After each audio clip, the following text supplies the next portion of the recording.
Sound है ना clear मेरा? Yes sir clear. Roshni check कर तो रिकॉर्डिंग है कि नहीं है, प्रॉपरली चालू हुआ?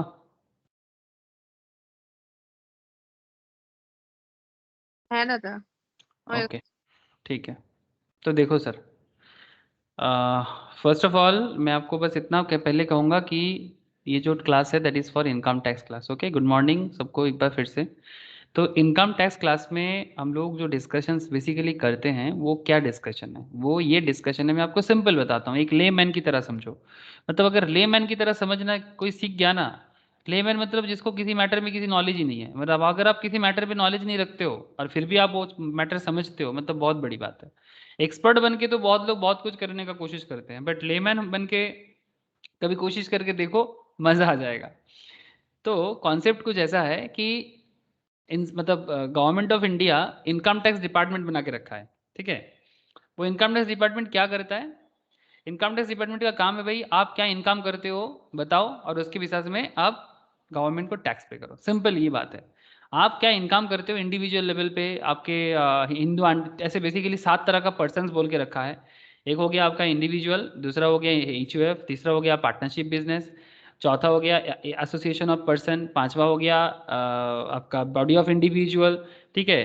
फिर हो गया कंपनी, ठीक है। फिर हो गया आपका artificial judicial person, artificial judicial like मंदिर मस्जिद टेम्पल ट्रस्ट, या फिर उसके संग संग आपका आ जाता है local authority, local authority like municipal corporation, panchayat, जिला परिषद। मतलब इस तरह का 7 से 8 पर्सन, ऐसे तो 7 ही बोलते हैं, लेकिन वो artificial judicial person and local authority को कभी कभी एक साथ भी बोला जाता है, कभी कभी अलग भी बोला जाता है। मतलब लाइक मंदिर मस्जिद ट्रस्ट सभी कोई इनकम करते हैं सर, सबका अपना अपना इनकम है। सर मंदिर मस्जिद को भी टैक्स भरना पड़ता है क्या? नहीं सर, वो टैक्स नहीं भरते, ठीक है, लेकिन वो इनकम तो करते हैं ना। अब बात को समझिएगा, वो टैक्स नहीं भरेगा, वो तो काम करते हैं, नेक काम करने के लिए बना जाता है ना सर। मंदिर मस्जिद गिरजा ये सब क्यों बनता है? नेक काम करने के लिए, पब्लिक के खुशी के लिए, उनके सेवा के लिए बना जाता है। तो जो सेवा के लिए है उनको टैक्स नहीं देना पड़ता, बट आप कमाते हो तो उसका हिसाब देना पड़ेगा, कहाँ से इनकम कर रहे हो, कहाँ से आपको फंड मिलता है, you have to show that those things. तो उसके ऊपर भी गवर्नमेंट ने बोल के रखा है, हर एक मंदिर मस्जिद के केस में नहीं है, ठीक है। मतलब वो स्पेशल टेम्पल ट्रस्ट या जो भी है जिसको आर्टिफिशियल जुडिशियल, मतलब बेसिकली भगवान जी के नाम पे करते हैं ना, तो इसलिए आर्टिफिशियल जुडिशियल पर्सन बोल के रखा है। तो गवर्नमेंट ऑफ इंडिया उस हर एक शख्स को पहचानना पसंद करता है, पसंद भी करता है, आइडेंटिफाई करता है वो हर एक शख्स को जहां पर कुछ ना कुछ इनकम होता है, जहां पर कुछ ना कुछ इनकम होता है। जैसे अपना साउथ इंडिया में बालाजी टेम्पल, किसी ने घूमने गए हो कभी? साउथ इंडिया में बालाजी मंदिर, बालाजी मंदिर, हाँ, तिरुपति बालाजी, पूरा नाम भूल गया था। कोई गए है सर कभी? किसी ने भी आप लोगों में से? हाँ sir. Okay, very good sir. जो लोग नहीं गए हो वो जरूर जाना तिरुपति बालाजी। सर हर चीज़ में भक्ति ना हो पसंद वो अलग बात है, लेकिन कुछ देखने को भी मिलेगा आपको, कुछ जानने को भी मिलेगा, वो मज़ा आ जाता है। तो तिरुपति बालाजी में इतना गोल्ड का रिजर्व है, कहा जाता है वो काम पे भी लगाते हैं, ऐसा बात नहीं है। मतलब वो लोकल एरिया में डेवलपमेंट पे भी बहुत काम होता है। एक तिरुपति बालाजी, दूसरा एक टेम्पल ट्रस्ट है, मुझे पता चल रहा है कि एक है आपका वो अमृतसर स्वर्ण टेम्पल, ठीक है, जो हरमंदिर साहिब के नाम से जाना जाता है। और तीसरा एक है नासिक, नासिक में जो अपना साईं बाबा, वो गाना नहीं सुने आप लोग, शिरडी वाले साईं बाबा? तो ये जो टेम्पल ट्रस्ट है या मंदिर ट्रस्ट या मस्जिद ट्रस्ट जो भी बोलो आप, ये ट्रस्ट के थ्रू से लोकल एरिया में डेवलपमेंट भी बहुत होता है। इवन नासिक का जो शिरडी वाले साईं बाबा है, उनका अपना इनकम, मतलब उन्होंने गवर्नमेंट ऑफ महाराष्ट्र को लोन दिया था, आपको सुनने के ताजुब लगेगा, गवर्नमेंट ऑफ महाराष्ट्र को लोन दिया था 5 साल का एक बॉन्ड में, वहां पर लोकल एरिया में ये बना जा रहा था सर, क्या तालाब वगैरह बना जा रहा था इरिगेशन पर्पस के लिए। तो गवर्नमेंट ने बाद में उसी पैसा को टेम्पल ट्रस्ट को विथ इंटरेस्ट वापस किया। टेम्पल ने बोला था नहीं मैं इंटरेस्ट नहीं लूंगा, आप मुझे जो अमाउंट है वही पेमेंट कर देना, ट्रस्ट में फ्यूचर में फिर से काम आएगा। तो इस तरह से बेसिकली काम होता है। अब सवाल क्या है, अब इनकम टैक्स पढ़ने के पीछे मेन वजह क्या है? मेन वजह है कि सर हम इनकम मतलब एक सिंपल बात है कि वो जिस धरती के खाते हैं उस धरती का कुछ लौटाना पड़ेगा, सिंपल बात है। मतलब अगर हम लोग इस पर्टिकुलर लैंड से कुछ लेते हैं, ठीक है, आप जिस जमीन से कुछ ले रहे हो, आपको बदले में उनको कुछ देना पड़ेगा। ठीक है, तो सिंपल बात है। ठीक है, आप कुछ ले रहे हो तो फिर बदले में कुछ दो, फ्री में थोड़ी ना होना चाहिए। तो आप अपने देश के लिए कुछ टैक्स भरते हो। ठीक है, जो ऐसे किसी को बोलो टैक्स भरने के बारे में, कोई रेडी नहीं होगा टैक्स भरने के लिए। तो इसलिए सरकार क्या करता है, कंपल्सरीली आपसे लेता है, जबरदस्ती देना पड़ेगा, रूल बना के लेते हैं सोशलिज्म कैरेक्टरिस्टिक के साथ। ठीक है, मतलब उसमें कैपिटलिज्म नहीं कि मन हो तो दो, नहीं तो मत दो, ऐसा नहीं है। ठीक है, कोई ओपननेस नहीं है, देना पड़ेगा भाई, कुछ भी हो जाए देना पड़ेगा, नहीं तो गवर्नमेंट का जो इनकम टैक्स डिपार्टमेंट है आपको तंग करेगा, तंग करेगा, जरूरत पड़ने से रेड करेगा, जो मर्जी करेगा, लेकिन कर सकता है। तो इसमें भी हर किसी के लिए नहीं, अप टू 2.5 लाख तक आपका इनकम है, 2,50,000, तो आपको सरकार को कोई टैक्स नहीं देना है, इन सिंपल। ठीक है, इवन अगर आपका इनकम 5 लाख तक भी हो जाता है ना, तो भी रिबेट वगैरह मिलके आपका टैक्स होता ही नहीं है। ठीक है, ठीक है, वो तो प्रोविजन यूज करके, लेकिन इन सिंपल अप टू 2,50,000 तक किसी भी इंसान का इनकम हो, बेसिक एग्जाम्पशन लिमिट कहते हैं इसको, किसी को कोई टैक्स नहीं भरना पड़ता। लेकिन इसके ऊपर जितना होगा आपको स्लैब के हिसाब से भरना होगा, जो हम लोग आगे के बहुत लोग सीख के की सीख ऑलरेडी सीखा है, और जो लोगों ने नहीं सीखा वो बाद में धीरे धीरे सीखता जाएगा। अब ना question is that income tax department ना 5 हेड में इनकम को बना के रखा है। आप लोग जानते हो, बहुत लोग जानते हो, बहुत लोग नहीं जानते। 5 हेड्स, क्या इनकम का हेड है सर? सर एक होता है सैलरी इनकम करना। ठीक है, दित्सा, नंदिनी, थोड़ा ध्यान से सुनना आप लोग। एक है सैलरी से इनकम करना, दूसरा है हाउस प्रॉपर्टी से इनकम करना। Sir salary income we all know, job के बारे में कौन नहीं जानता। हमारे जन्म ही तो मतलब आजकल के ज़माने में जो मतलब सोशल प्रैक्टिस है, ऐसा लगता है कि अगर नौकरी नहीं मिला तो ज़िंदगी खत्म, काइंड ऑफ दैट। ठीक है, माँ बाप अभी बच्चे को पढ़ाते हैं कि क्या कर रहा है, कब नौकरी लगेगा। अरे नौकरी के बाहर भी दुनिया में बहुत कुछ है, ये हम लोग आजकल देख नहीं पाते, वो अलग प्रॉब्लम है, बट जॉब सबको जानते हैं, सैलरी एवरीबॉडी नोज। तो सैलरी इनकम एक सबसे बहुत बड़ा एक इनकम का सोर्स है। अच्छा, दूसरा इनकम का सोर्स मतलब दूसरा मतलब सभी सोर्स ऑफ इनकम है, एक सैलरी सोर्स है। दूसरा हेड क्या माना जाता है सर? हाउस प्रॉपर्टी, मतलब आपका घर है, आप उसको रेंट पे देते हो, वहां से इनकम करते हो। ठीक है, तीसरा हेड क्या है सर? आप बिजनेस करते हो। ठीक है, आपका कोई बिजनेस है, आप उससे इनकम करते हो, उसको हम लोग बोलते हैं business and profession. Sir profession like business and profession में फर्क? सर बिजनेस प्रोफेशन में फर्क कुछ ऐसा कि से फॉर एग्जांपल आप पार्टनर, आपका कोई चार्टर्ड फार्म है, आपका कोई लॉ फार्म है, आपका आप कोई प्राइवेट ट्यूटर हो। ठीक है, लाइक मी। ठीक है, आप कोई प्राइवेट ट्यूटर हो, आप प्राइवेट डॉक्टर प्रैक्टिस करते हो, किसी कंपनी में अपोलो में हॉस्पिटल में जॉब करते हो, वो वाला नहीं, वो तो सैलरी में आ जाएगा। ठीक है, लेकिन अगर आप प्राइवेट प्रैक्टिस करते हो तो वो वाला, कोई टीचर अगर स्कूल में जॉब करते हैं ना, नॉट लाइक दैट, जो प्राइवेट प्रैक्टिस करते हैं। ठीक है, इस तरह का। तो प्रोफेशन मतलब इसको बोलते हैं, जैसे कि फिल्म स्टार जो लोग जो काम करते हैं उनको बोलते हैं वोकेशन, लेकिन वो भी उनका प्रोफेशन है। तो ये बिजनेस एंड प्रोफेशन का भी एक अलग ही इनकम का एरिया बहुत सारा लोगों का है। ठीक है, तो ये हो गया तीसरा। चौथा हो गया कैपिटल गेन। चौथा कैपिटल गेन मतलब, कैपिटल गेन मतलब सर आपका कोई जमीन आपने किसी जमाने में कुछ अमाउंट से खरीदे थे, आज उस जमीन को आप बेच रहे हो अच्छा खासा अमाउंट से। तो आप अगर सपोज मानो कि आप 1 लाख का जमीन खरीद के आज 5 लाख पे बेच रहे हो, तो आपने 4 लाख का गेन कर लिया। उसमें भी आप लोग जो लोग कैपिटल गेन पढ़ लिया उनको पता है कि कैसे हम लोग इंडेक्सेशन बेनिफिट लगाते हैं, इन्फ्लेशन इंडेक्स का बेनिफिट लगाते हैं। तो उसमें क्या होता है कि आपका गेन का अमाउंट जो 4 लाख दिख रहा है, 4 लाख नहीं होगा, कम ही होगा उससे। ठीक है, तो वो सिस्टम है, कैपिटल गेन अलग से सिखाते हैं। बट पॉइंट इज दैट आप 1 लाख का जमीन 5 लाख में बेचते हो, तो जो गेन करते हो उस गेन पे सरकार को टैक्स दो। आप 1 लाख का शेयर खरीद के 5 लाख में बेच सकते हो, तो उसमें भी शेयर मार्केट में जो लोग कमाते हैं वो भी कैपिटल गेन टैक्स है। ठीक है, उसमें भी short term, long term, various kinds of concept होता है। पांचवा तरह का एक कॉन्सेप्ट है सर, 5 तरह का, मतलब फिफ्थ टाइप ऑफ कॉन्सेप्ट है, दैट इज अदर सोर्स का कॉन्सेप्ट। सर ये कॉन्सेप्ट कौन सा कॉन्सेप्ट है बोलो तो? ये जो मैंने 4 कॉन्सेप्ट के बारे में बात किया ना, सैलरी, बीपी, एचपी, सीजी, बोला ना sir, salary income, house property income, capital gain income, business and profession income, ये 4 जगह में नहीं आएगा। ऐसा भी कुछ इनकम होते हैं जो इन चारों हेड्स में सेट नहीं होता। तो जो इस चारों हेड्स में सेट नहीं होता, इनको कहां जगह मिलता है? सरकार ने इसके लिए क्या किया, इनकम टैक्स डिपार्टमेंट को बोला कि भाई चलो तुम्हारे लिए एक ऐसा सोर्स बना देते हैं कि जिसको कहीं घर नहीं है उसको ये घर मिलेगा, जिसको कहीं घर नहीं है उसको ये घर मिलेगा, और उस घर का नाम दे दिया इनकम फ्रॉम अदर सोर्स। अब आप बोल नहीं सकते कि भाई मेरा तो ये सोर्स नहीं है, मतलब आप कुछ भी नाम लगा दो कि अगर सैलरी एचपी सीजीबीपी में नहीं है वो अदर सोर्स में आ जाएगा। बात कुछ समझ में आ रहा है sir? Actually this is the आज का डिस्कशन टॉपिक यही है, capital income from other source है। आप लोगों को मेरा बात समझ में आ रहा है सर? हाँ सर बोलो। Yes sir. नंदिनी, रित्सा, नील, प्रियतमा, बोलो। क्लियर है बात? हाँ सर। Okay yes sir.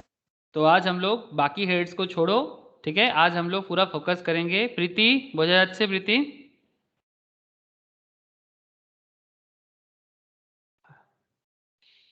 प्रीति का आवाज नहीं आ रहा है, ठीक है। तो आज हम लोग का पूरा फोकस क्या किस में रहेगा सर? आज हम लोग का पूरा फोकस रहेगा हाँ income sir, from other. Thank you Preeti. Okay तो आवाज पाচ্ছি না, ठीक है।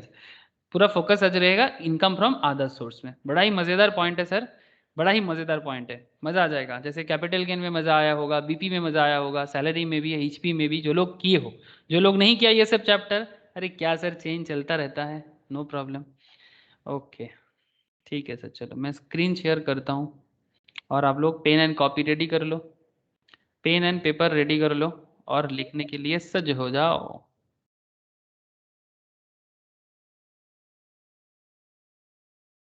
स्क्रीन कहाँ चला गया? ओके स्क्रीन दिखाई दे रहा है सर? क्या स्क्रीन शेयर है? हाँ सर। Okay sir. यस। तो आज किसका शिकार होगा? आज उसका शिकार होगा जो कहीं नहीं जाता, उसको जहां लेना पड़ता है। मतलब इनकम टैक्स डिपार्टमेंट आपका वो इनकम को ट्रैक करने वाला है कि जो इनकम आप कहीं पर भी नहीं दिखा सकते, बस इसी जगह में आपको दिखाना पड़ेगा, ठीक है। या फिर दूसरे जगह में दिखाना भूल गए तो यहाँ पर दिखा दो, ठीक है। चलो सर आगे बात करते करते ही एक एक करके बात करना पड़ेगा, ऐसे हड़बड़ी से तो बात बनेगा नहीं। तो धीरे धीरे ही सही स्टोरी समझते हैं आदर सोर्स का, ठीक है सर। तो चलो सर, अच्छा जैसे कि सर आप लोगों को हेड्स ऑफ इनकम दिखाई दे रहा है? ये नोट्स मेरा शेयर किया हुआ है, जिनके साथ नहीं है मैं उनको शेयर करूंगा बाद में। अच्छा देखो सर, जैसे क्या क्या हेड है सर? 5 हेड्स ऑफ इनकम माना जाता है इनकम टैक्स में। Salary, income from house property, profits and gains and business and professions, capital gains and income from other source. मेरा आज का चर्चा का विषय होगा इनकम फ्रॉम अदर सोर्स। इसका सेक्शन के बारे में क्या बोला है सर? सेक्शन 56 से लेके, सेक्शन 56 से लेके 58 तक, सेक्शन 56 से लेके 58 तक में बोला गया है। नॉट बहुत बड़ा चैप्टर नहीं है सर, छोटा चैप्टर है, ठीक है। कंपेरेटिवली छोटा चैप्टर है, मतलब आप सेक्शन देख के भी समझ सकते हो, ठीक है। सेक्शन देख के भी समझ सकते हो। जैसे बड़ा चैप्टर क्या था, जैसे बीपी का चैप्टर बड़ा था, कैपिटल गेन का चैप्टर बड़ा था, हाउस प्रॉपर्टी छोटा ही है, सैलरी कंपेरेटिवली थोड़ा बड़ा होता है। ओके ठीक है, चैप्टर बड़ा छोटा से हमें कोई लेना देना नहीं है। लेना देना इसलिए नहीं है क्योंकि हमें सीखना है सर। जिसका ऑब्जेक्टिव सीखना हो उसमें छोटा बड़ा से क्या मतलब रखता है। हाँ सर, 1 रन भी रान होता है, 6 रन भी रान होता है कि नहीं होता? अरे बोलो ना सर, 1 रन भी रन है, 6 रन भी रन है। कभी कभी 1 रन भी काफी होता है मैच को जिताने के लिए, हमेशा 6 रन का जरूरत नहीं होता। तो आपको जितना है अपना लाइफ का मैच, तो उसमें 1 रन आए या 6 रन क्या फर्क पड़ता है? जीतने के लिए जो चाहिए करना पड़ेगा सर। तो फिफ्थ सेक्शन 56 से लेके 58 तक इनकम टैक्स एक्ट 1961 में ये इनकम फ्रॉम अदर सोर्स के बारे में कहा गया है। और हम लोग इसी इनकम फ्रॉम अदर सोर्स के बारे में आज सीखने या जानने वाले हैं सर। चलो देरी किस बात की सर? देरी तो हम नहीं कर रहे, देरी आप कर रहे हो। हाँ सर ठीक है, चलो हेडिंग कर दीजिएगा income tax act 1961।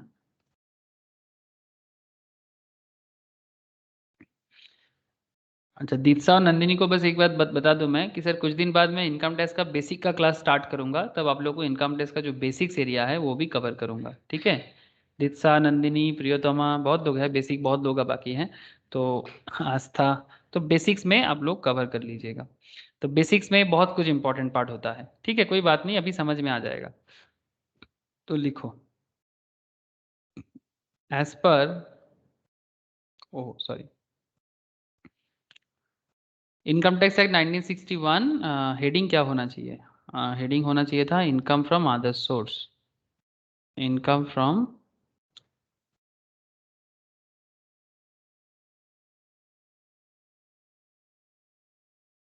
Other source, मतलब जिसको जगह कहीं नहीं मिला वो इधर आएगा, जिसको सैलरी में जगह नहीं मिला, जिसको हाउस प्रॉपर्टी इनकम में जगह नहीं मिला, जिसको profits and gains on business में जगह नहीं मिला, जिसको कैपिटल गेन में जगह नहीं मिला, वो अदर सोर्स में अपना एंट्री ले रहा है सर। इसीलिए बार बार बोल रहा हूँ सर। सेक्शन के बारे में भी बता दो। ये सर हमें सेक्शन यहाँ पर बहुत याद रखना पड़ेगा। टैक्स है तो टैक्स लॉज में आपको सेक्शन तो याद रखना ही पड़ेगा। सेक्शन 56 से लेके 58 तक के बीच में, 8 नहीं 9 तक होना चाहिए था। अच्छा ठीक है 8 लिख लेते हैं। सेक्शन 56 से लेके 58 तक के बीच में इसके बारे में कहा गया। एक्चुअली क्या होता है ना, कभी कभी ना कुछ अमेंडमेंट आ जाता है और अमेंडमेंट आके कुछ सेक्शन थोड़ा गायब हो जाता है, ठीक है, तो थोड़ा याद रखना पड़ता है इसलिए। Okay sir. तो सेक्शन 56 से लेके 58 के बीच में overall income from other source का चर्चा है सर। तो अब सबसे पहले तो आपको ये बताना मुझे पड़ेगा कि सर ये इनकम फ्रॉम अदर सोर्स है क्या, ठीक है। तो इसके बारे में कुछ डेफिनेशंस तो लिखना है, तो प्लीज लिखिएगा। एज पर, लिख रहे हैं सर सब कोई? As per section 56 subsection 1 N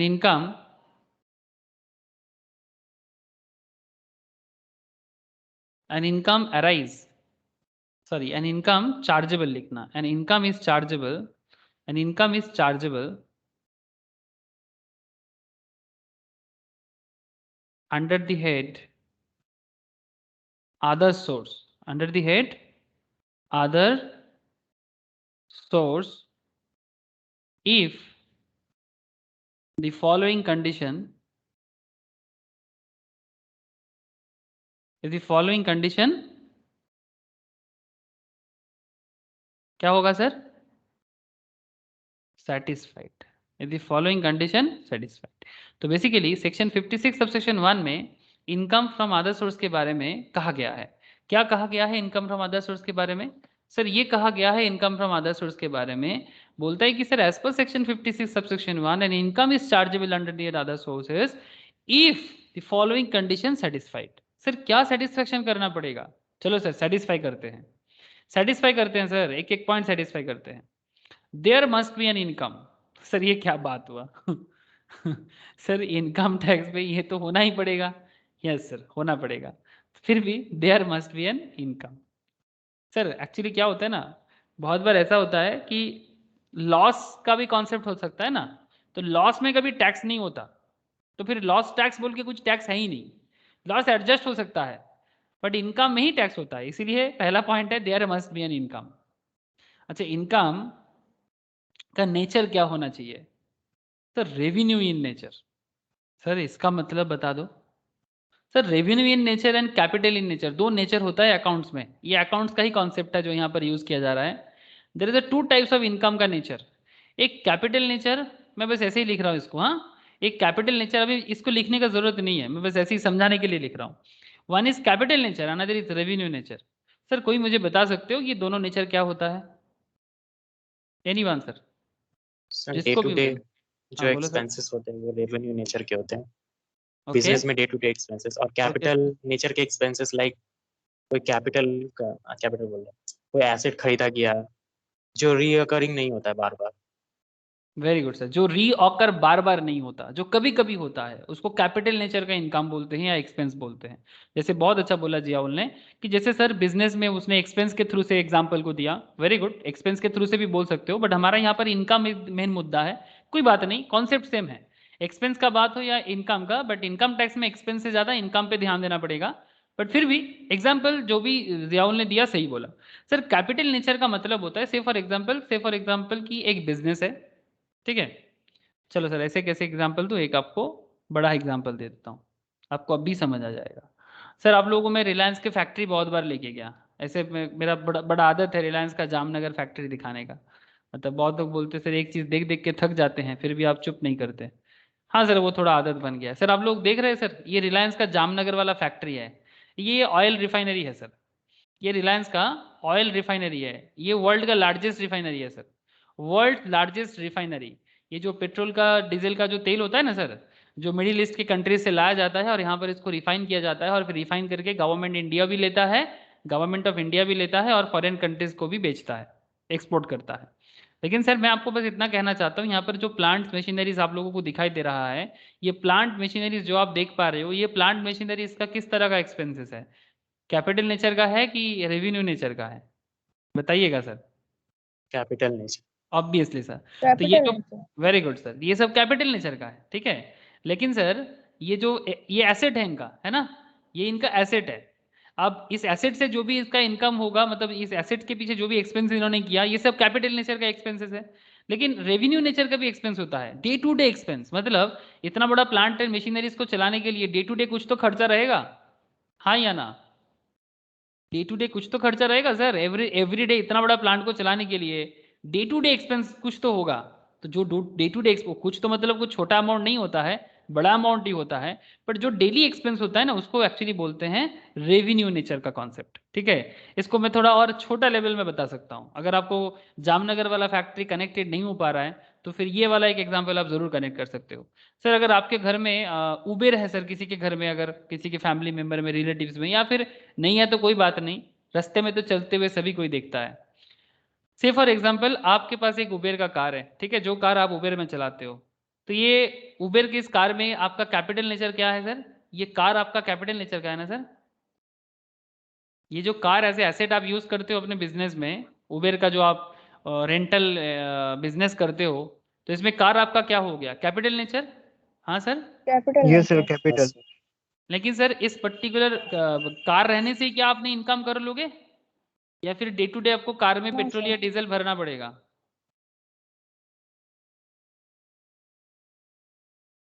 petrol diesel भरना पड़ेगा तभी तो गाड़ी चलेगा, या फिर सिर्फ गाड़ी खड़ा करके क्या करोगे सर?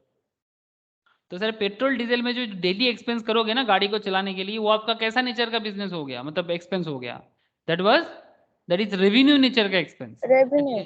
Very good sir. ये जो ये जो गाड़ी है, ये कैपिटल नेचर का है। गाड़ी कैपिटल नेचर का, लेकिन गाड़ी में जो आप पेट्रोल डीजल डाल रहे हो, वो आपका रेवेन्यू नेचर का। एग्जैक्टली बिजनेस इन, जैसे जैसे यहाँ पर मैंने एक्सपेंस के थ्रू से बताया आपको, सिमिलरली रेवेन्यू नेचर का इनकम भी होता है, ठीक है। रेवेन्यू नेचर का इनकम भी होता है, कैपिटल नेचर का भी इनकम होता है। जैसे अचानक बिजनेस ने एक एसेट बेच दिया, ठीक है। जैसे मानो कि अगर आपका यही वाला, चलो मान लेते हैं आपका ये गाड़ी है, ठीक है। अब इस गाड़ी को आपने अचानक बेच दिया, तो ये बेच के आपको जो अमाउंट मिलेगा, ये कैपिटल एसेट जो है ना आपका, ये कैपिटल एसेट है।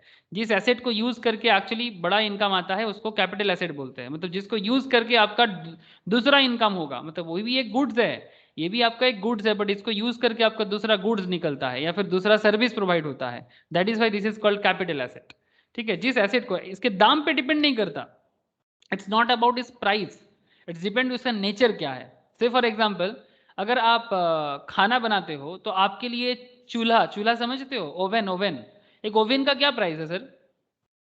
एक ओवन बहुत ही सस्ता में आ जाएगा, ओवन बहुत दाम का तो नहीं होगा। अरे वो क्या बोलते, cooking oven, oven for kitchen, चलो देखते हैं। इस तरह का ओवन का क्या प्राइस है? बहुत ज्यादा तो नहीं, ये तो बहुत ही महंगा वाला दिखा रहा है। मैं सस्ता वाला ओवन का ही बात कर रहा हूँ, नॉर्मल, ठीक है। फ्लिपकार्ट में ये सब माइक्रो ओवन निकल रहा है, ठीक है। लेकिन फिर भी 4,000 रुपये का माइक्रो ओवन है, ठीक है। 7,000 रुपये का माइक्रो ओवन है। ये सब आपके लिए क्या हो जाएगा, माइक्रो ओवन वगैरह? नेचर के हिसाब से अगर देखो तो ये क्या नेचर है सर इसका, कैपिटल नेचर का है कि रेवेन्यू नेचर का है? Capital sir. Thank you sir, capital nature. Very good sir. इसका नेचर कैपिटल नेचर का है, मतलब इसको यूज करके आप खाना बना के लोगों को सर्व करोगे, तो इस एसेट से आप कुछ करने वाले हो। दैट इज वाई इसका नेचर है कैपिटल नेचर। नेचर को समझिएगा, ठीक है, अमाउंट को नहीं। अमाउंट ऑब्वियसली रेवेन्यू नेचर थोड़ा सस्ता दिखता है कंपेरेटिवली, बट फिर भी नेचर से काम लेना पड़ेगा सर, ठीक है। तो ये अदर सोर्स का जो इनकम होने वाला है ना, वो कभी कैपिटल नेचर का इनकम नहीं होगा। मतलब गाड़ी बेच के इनकम किए तो कैपिटल गेन हो जाएगा, गाड़ी बेच के किए तो कैपिटल गेन हो जाएगा। लेकिन सर पेट्रोल डीजल बेच के कुछ आ रहा है, मतलब ऐसा इनकम जो नेचर जिसका रेवेन्यू टाइप का होगा, ठीक है। सर वही बताने वाला हूँ सर मैं, तो कैसा कैसा इनकम होता है, ठीक है। कैसा कैसा इनकम होता है जिसको अदर सोर्स में लिखा जाता है, या फिर अदर सोर्स में गवर्नमेंट ट्रीट करने के लिए हमें मतलब मैंडेटरी करते हैं। चलो सर उसी के बारे में ही तो बात करूंगा, ठीक है। तो पॉइंट ध्यान पे रखिएगा सर, कि इनकम तो होगा बट कैसा नेचर का, there must be an income, but income जो है वो रेवेन्यू नेचर का होना चाहिए। कभी भी कैपिटल नेचर का इनकम कैपिटल अदर सोर्स में नहीं आ सकता, कैपिटल नेचर का इनकम कभी अदर सोर्स में नहीं आ सकता। स्पेशल कॉज में आ सकता है, मैं बताऊंगा, लेकिन इन जनरल नहीं है। Okay. Point number 2.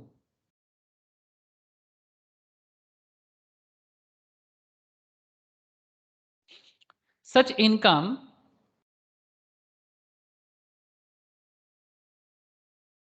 is not an exempted income. जो इनकम के बारे में मैं बात कर रहा हूं वो एग्जेम्प्टेड इनकम नहीं होना चाहिए. Such income is not an exempted income. Obviously जो इनकम एग्जेम्प्टेड होगा उसमें तो टैक्स नहीं लगेगा ना सर. तो फिर अगर आपको उसको अदर सोर्स में ट्रीट करना है तो फिर वो एग्जेम्प्टेड होने से कैसे चलेगा. आई होप ये पॉइंट भी आपको समझ में आ रहा है. And point number 3, such income is not chargeable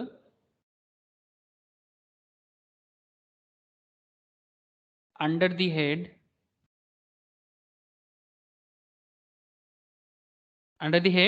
salary. जैसे कि मैं आपको शुरू में 5 हेड दिखाए ना, salary head, house property head, BP head मतलब business and profession head, and CG head that is capital gain head. ठीक है, ये हेड के साथ नहीं जाना चाहिए. सैलरी का जो इनकम हेड है, हाउस प्रॉपर्टी का जो इनकम हेड है, बिजनेस एंड प्रोफेशन का जो इनकम हेड है, या फिर कैपिटल गेन का जो इनकम हेड है, इस कहीं भी हेड में नहीं जाएगा. ओके, तभी वो अदर सोर्स में आने के लिए एलिजिबल होगा. As per section 56 subsection 2, the following income are specifically chargeable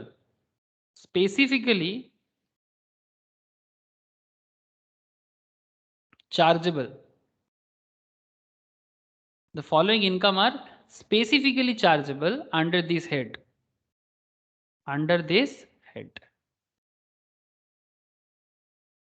These are, क्या क्या इनकम ऐसा है सर जो अदर सोर्स में आने वाला है. चलो सर फटाफट कुछ लिस्ट बना लेते हैं जो अदर सोर्स में अपना जगह बनाता है. ठीक है, जो इनकम अदर सोर्स में अपना जगह बनाता है, जिसको देख के आप अपने लाइफ में जब भी इनकम करोगे उसको फटाफट आप आइडेंटिफाई करोगे, और जब आप लोग ऐसे टैक्स कंसल्टेंट काम करोगे तो आप अपने क्लाइंट को भी हेल्प कर सकते हो, और अगर खुद कमाते हो तो अपना भी हिसाब किताब समझ सकते हो. ठीक है, ओके. बहुत ज़रूरी है सर, टैक्स का हिसाब किताब जानना बहुत ज़रूरी है. ये रोशनी एंड ज्योति, आप लोगों को याद है लास्ट दिन हम लोग स्टॉक मार्केट क्लास में शेयर मार्केट गेन के बारे में टैक्स का पढ़ाई कर रहे थे. हाँ सर, आप लोग देख पा रहे थे सर, जो सीनियर जो दो स्टूडेंट्स लोग थे, जो लोग मतलब सीनियर मतलब बहुत सीनियर है वो लोग अपने लाइफ में, सभी कोई प्रोफेशनल्स है, कोई आदित्य बिरला में चीफ एग्जीक्यूटिव है, कोई प्रोफेसर है कॉलेज में. ठीक है, इनको कितना चिंता है अपना टैक्स को लेके, आप लोगों ने देखा. Yes sir. हाँ मतलब आप लोग अभी पढ़ाई कर रहे हो, मैं इसलिए आप लोगों से पूछ रहा हूँ क्योंकि आप लोग भी शेयर मार्केट में रहते हो, इसीलिए मैं इसलिए पूछ रहा हूँ. क्योंकि आप सोचो कि हम लोग जब पढ़ते हैं तब हमें लगता है कि सिर्फ हम लोग एग्जाम पास करने के लिए पढ़ते हैं, है ना. हम लोगों का main focus point as a student यही फील होता है कि अच्छा एग्जाम के लिए, लेकिन इनको बोलो इनका तो कोई एग्जाम नहीं है, ये तो सभी एस्टेब्लिश्ड है अपने लाइफ में. हाँ, काफ़ी एक्सपीरियंस भी है, बहुत दिनों से काम कर रहा है, लेकिन इनको अपने टैक्स को लेके काफ़ी चिंता है, और वो लोग अभी सीखना चाहता है, वो लोग अभी भी सीखना चाहता है कि क्या होता है. अब कितना सारा सवाल कर रहे थे वो लोग, आप बोलो कि उस एक क्लास में पॉसिबल था मुझे उनको सारा का सारा कैपिटल गेन समझाना. आप सोचो, नहीं.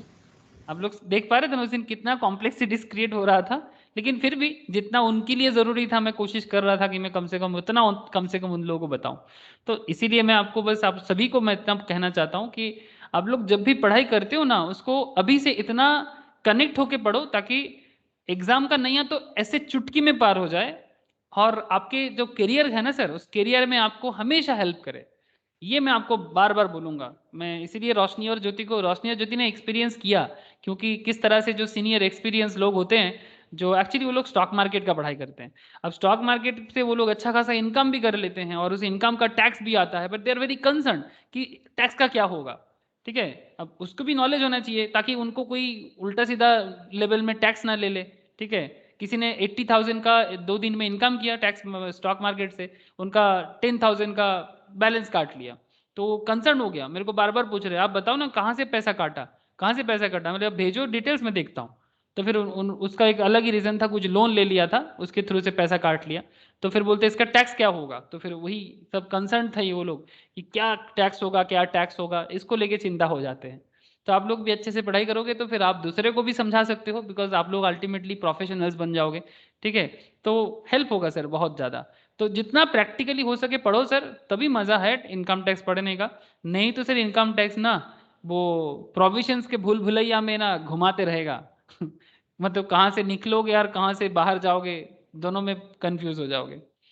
ओके, तो डिविडेंड हेडिंग कर दो सर, डिविडेंड।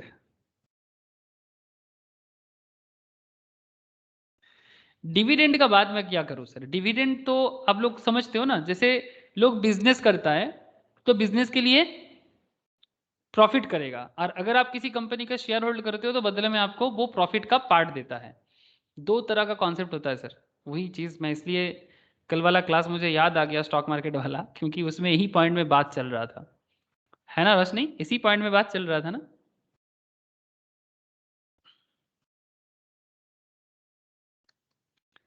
से फॉर एग्जाम्पल रिलायंस का शेयर है, ठीक है, जस्ट 2 मिनट देखो सर, रिलायंस का शेयर है, और अगर आप रिलायंस का शेयर खरीदना चाहते हो तो मैं थोड़ा सा पुराने दिन से लेता हूँ, 1 ईयर, ठीक है। अगर आपने 1 साल पहले रिलायंस का शेयर परचेज किया था तो कितना प्राइस था रिलायंस का शेयर का सर, ऑलमोस्ट 1600 ना सर। हेलो, बात समझ में आ रहा है कि नहीं आ रहा है, बोलो ना। 1600 में आपने रिलायंस का शेयर 1 साल पहले परचेज किया था। अभी रिलायंस का एक शेयर का क्या दाम चल रहा है, अभी मार्केट ओपन है सर, इसलिए देखो लाल नील हो रहा है, मतलब ये देखो सिग्नल दे रहा है, कभी रेड कभी ब्लू, बिकॉज अभी मार्केट ऑन है, क्योंकि स्टॉक मार्केट अभी ऑन है। अभी कितना चल रहा है सर, 2259, मतलब मैं चलो मान के चलता हूँ ऑलमोस्ट 2300 अप्रॉक्स, ठीक है, अप्रॉक्स 2300 मान के चलता हूँ। तो सर आपने 1 साल में कितना शेयर मार्केट से कमाया पर शेयर, अगर आपने 1000 शेयर होल्ड किया था, मान के चलता हूँ कि आपके पास 1000 शेयर है रिलायंस का, तो आपने कितना इनकम कर लिया, बोलो ना सर।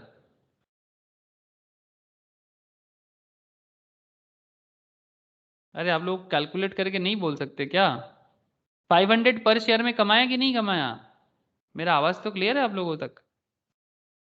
हाँ सर सर, हाँ बोलो सर। 2300 के अकॉर्डिंग लेगा तो 700 करके पर शेयर प्रॉफिट हुआ, और 1000 शेयर में 7 लाख। ओ मैं 500 बोल दिया क्या, सॉरी सॉरी सॉरी, इसीलिए तो तुम लोगों से पूछ रहा हूँ, मेरा कैलकुलेशन बहुत खराब है। 700 करके तो 700 करके 1000 शेयर का, तो 1000 शेयर 700 करके कितना हो जाता है सर, 7 लाख। 7 लाख। हाँ सर, अगर आपने 1 साल पहले रिलायंस में 1000 शेयर परचेस करते 1600 करके, तो फिर आप देख पा रहे हैं सर कि अगर आप पर शेयर में 700 करके प्रॉफिट किया, तो आपने अगर 1000 शेयर होल्ड किया था तो 1000 करके 700 का कितना हो गया, ठीक है, 1000 करके 700 का कितना हो गया आप देख पा रहे हैं सर, ठीक है, 7 लाख का आपने टोटल गेन किया। तो ये जो गेन है आपका, this is called capital gain sir, इसमें डिविडेंड नहीं है sir, please try to understand, ये सब रियल लाइफ कॉन्सेप्ट है, इसमें कैपिटल गेन है। आपने एक्चुअली ये रिलायंस का शेयर में जो किया ना, ये इसको बोलते हैं कैपिटल गेन करना, दिस इज नॉट डिविडेंड। तो सर डिविडेंड क्या हो जाएगा, सर डिविडेंड वो होता है कि अगर आपने 1000 शेयर होल्ड करके रखे ना, तो रिलायंस ना अचानक ऐसे डिक्लेयर करता है कि दे विल प्रोवाइड पर शेयर के बेसिस में 40 रुपीज का डिविडेंड, 40 रुपीज पर शेयर का डिविडेंड। तो अगर आप 1000 शेयर होल्ड करते हो तो आपको कितना डिविडेंड मिला सर, 40,000 ना टोटल, है दादा। ठीक है। ये जो डिविडेंड है ना, ये डिविडेंड इनकम को अदर सोर्स में ट्रीट किया जाता है, ये डिविडेंड इनकम को अदर सोर्स में ट्रीट किया जाता है, और आपने जो गेन किया वो कैपिटल गेन है, 7 लाख आपने कैपिटल गेन किया, दैट इज कैपिटल एप्रिसिएशन हुआ मार्केट में। और डिविडेंड इनकम जो आपको मिला वो कंपनी अपने प्रॉफिट के पार्ट से आपका शेयर होल्डिंग के हिसाब से प्रोपोर्शनेटली आपको दिया है।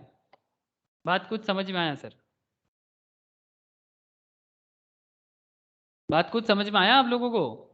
तो ये कैपिटल गेन का जो इनकम है ये कहाँ जाएगा? ये तो आप लोगों ने कैपिटल गेन में करके आए सर, जो लोग कैपिटल गेन चैप्टर पढ़ चुके हो, वो तो कैपिटल गेन में टैक्स होगा, शेयर का कॉन्सेप्ट। और जो डिविडेंड आपको मिला वो भी आपको शेयर से ही मिला। आपने शेयर खरीदा था कंपनी का, तभी ना कंपनी आपको डिविडेंड गेन दिया, कंपनी अपने प्रॉफिट के पार्ट से आपको डिविडेंड पे किया, ठीक है। तो वो डिविडेंड गेन का जो इनकम है वो इनकम आपका टैक्स होगा अदर सोर्स में। बोलो सर, बात समझ में आया कि नहीं आया? एनी डाउट सर किसी को? कॉन्सेप्ट क्लियर हो रहा है ना? हाँ सर। यही कॉन्सेप्ट है सर। तो एज पर सेक्शन, ये लास्ट दिन भी उन लोगों को मुझे यही समझाने में बहुत टाइम लग रहा था। तो actually they are not from commerce background and उन लोगों को कभी भी लाइफ में टैक्स नहीं पढ़ा है ना, तो दिक्कत हो जा रहा था कि डिविडेंड इनकम अलग होता है, कैपिटल गेन अलग होता है। आप लोग तो फिर भी पढ़ते हो, आप लोग कंफ्यूज हो सकते हो, तो वो लोग तो होंगे ही ना। तो dividend as per section 205 to 207 of companies act, section छोड़ो, सेक्शन यहाँ पर जरूरी नहीं है। अच्छा ठीक है, लिख लो, पुराना सेक्शन है ये थोड़ा। अगर 2013 का सेक्शन होगा तो मैं ये भी बता दूंगा आप लोगों को। As per section 205 to 207 of companies act, ये 1956 के हिसाब से है। न्यू सेक्शन कुछ आएगा तो मैं अभी बता दूंगा आपको। 1956 का कॉन्सेप्ट अभी भी कहीं कहीं यूज होता है, बट ठीक है, अब लिख के रखो, कोई प्रॉब्लम नहीं है। As per section 205 to 207 of companies act 1956 there are two types of dividends. इसका मैं अगर 2013 का सेक्शन मुझे अभी याद नहीं आ रहा है, मैं आपको बाद में बता देता हूँ। टू टाइप्स ऑफ डिविडेंड, दो तरह का डिविडेंड है। ये कॉन्सेप्ट सेम ही है सर।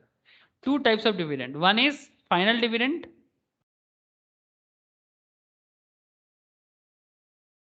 एक को बोलते हैं सर फाइनल डिविडेंड और दूसरे को बोलते हैं इंटरिम डिविडेंड। क्या बोलते हैं sir? Interim dividend.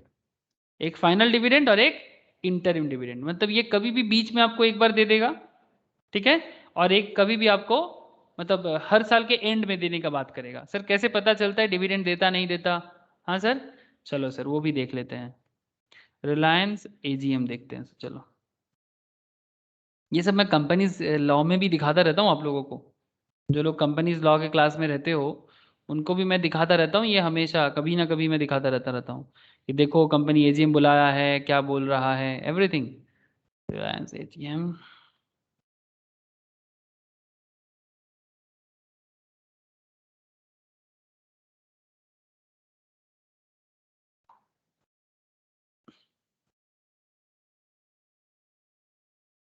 Just a second, ये डिविडेंड कंपनी डिक्लेयर करता है।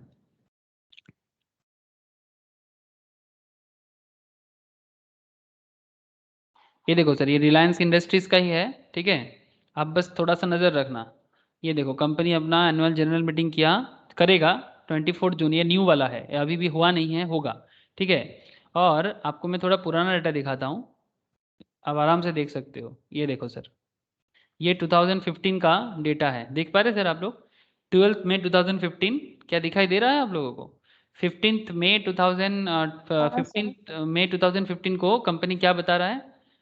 कंपनी बता रहा है कि 10,000 पर 10 पर शेयर 100% डिविडेंड प्रोवाइड करेगा।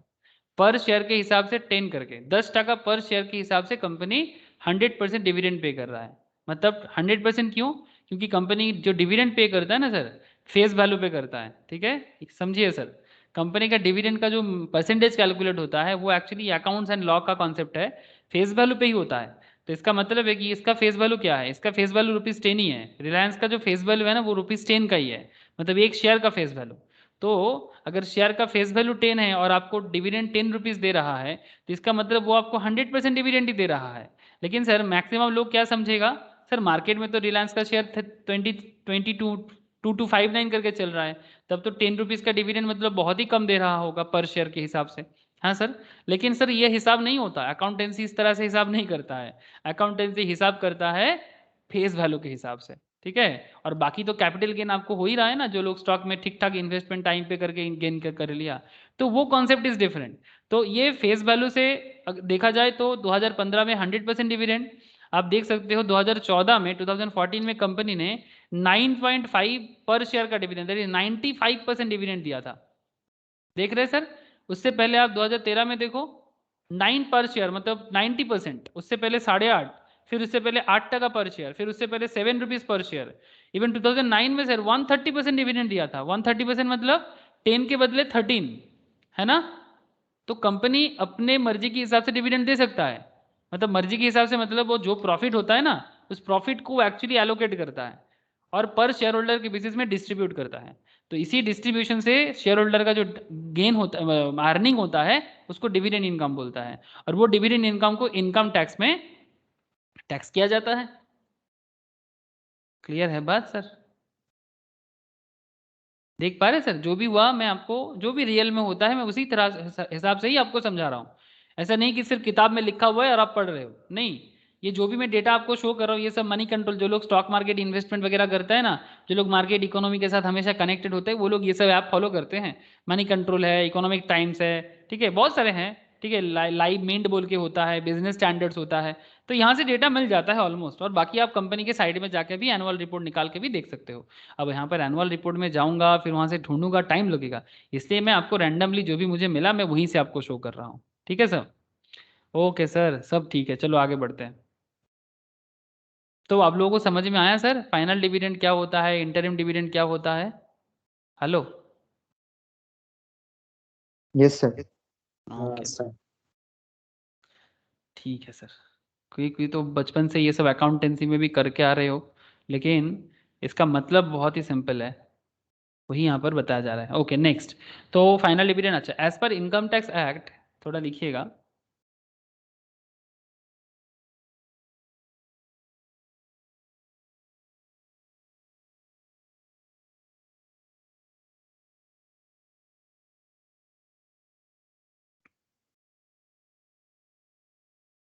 one more dividend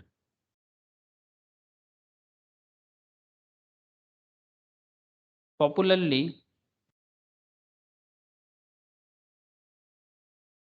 known as deemed dividend. क्या डिविडेंड सर?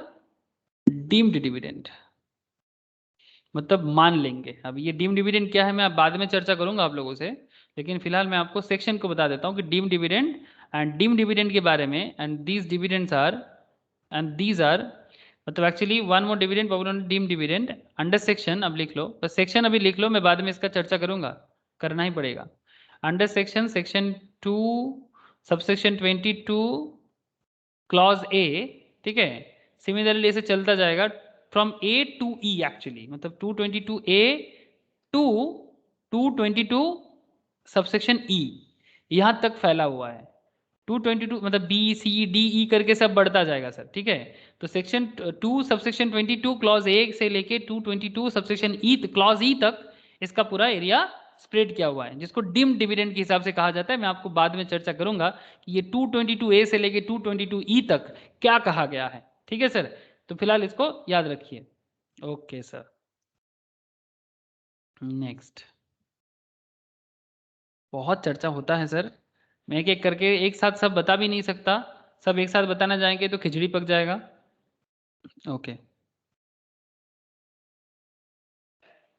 ओके, डिविडेंड छोड़ के और क्या क्या इनकम होता है वो देख लेते हैं। डिविडेंड के अलावा और भी इनकम होते हैं जो अदर सोर्स में जाते हैं, नॉट जस्ट डिविडेंड, तो मुझे उसके बारे में भी आपको बताना पड़ेगा। जैसे लिखो सर बी, विनिंग। सर आप लोग विनिंग के बारे में सुने हो? विनिंग क्या होता है बोलो तो?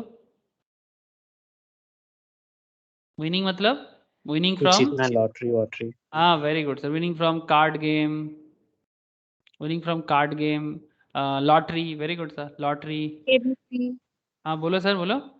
winning from KBC, हाँ KBC, obviously winning from KBC, ठीक है। टीवी गेम शो बोल सकते हो आप लोग, ठीक है, टीवी गेम शो। केबीसी दादागिरी होता है ना, दादागिरी सौरभ गांगुली करते हैं, टीवी गेम शो, ठीक है।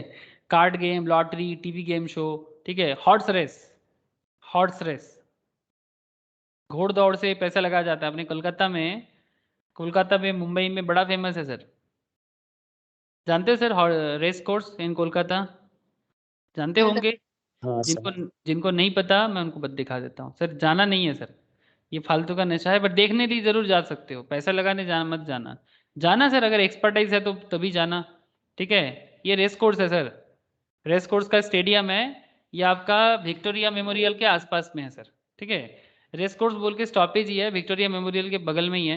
यहाँ पर घोड़ दौड़ होता है सर, पहले टीवी में भी इसका नेशनल एग्जाम स्पोर्ट्स भी एक अलग से होता था, लेकिन यहाँ पर घोड़ा का रेस होता है, ठीक है, जिस रेस में जॉकी पे पैसा लगाया जाता है सर, ठीक है, जॉकी पे पैसा लगाया जाता है, बहुत बड़ा है, सेकेंड ब्रिज के ऊपर से दिखता है, ठीक है, बिग रेस कोर्स।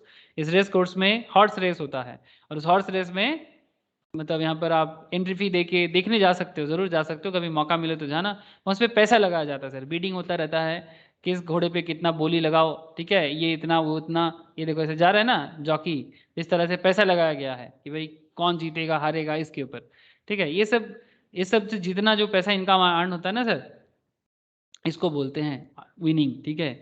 तो बहुत सारा कॉन्सेप्ट चलता है इनकम का, तो ये सब इनकम को अदर सोर्स में जगह मिलता है सर, ठीक है, एटसेट्रा। ओके, अच्छा, एक चीज याद रखिए, हाँ बोलो सर बोलो।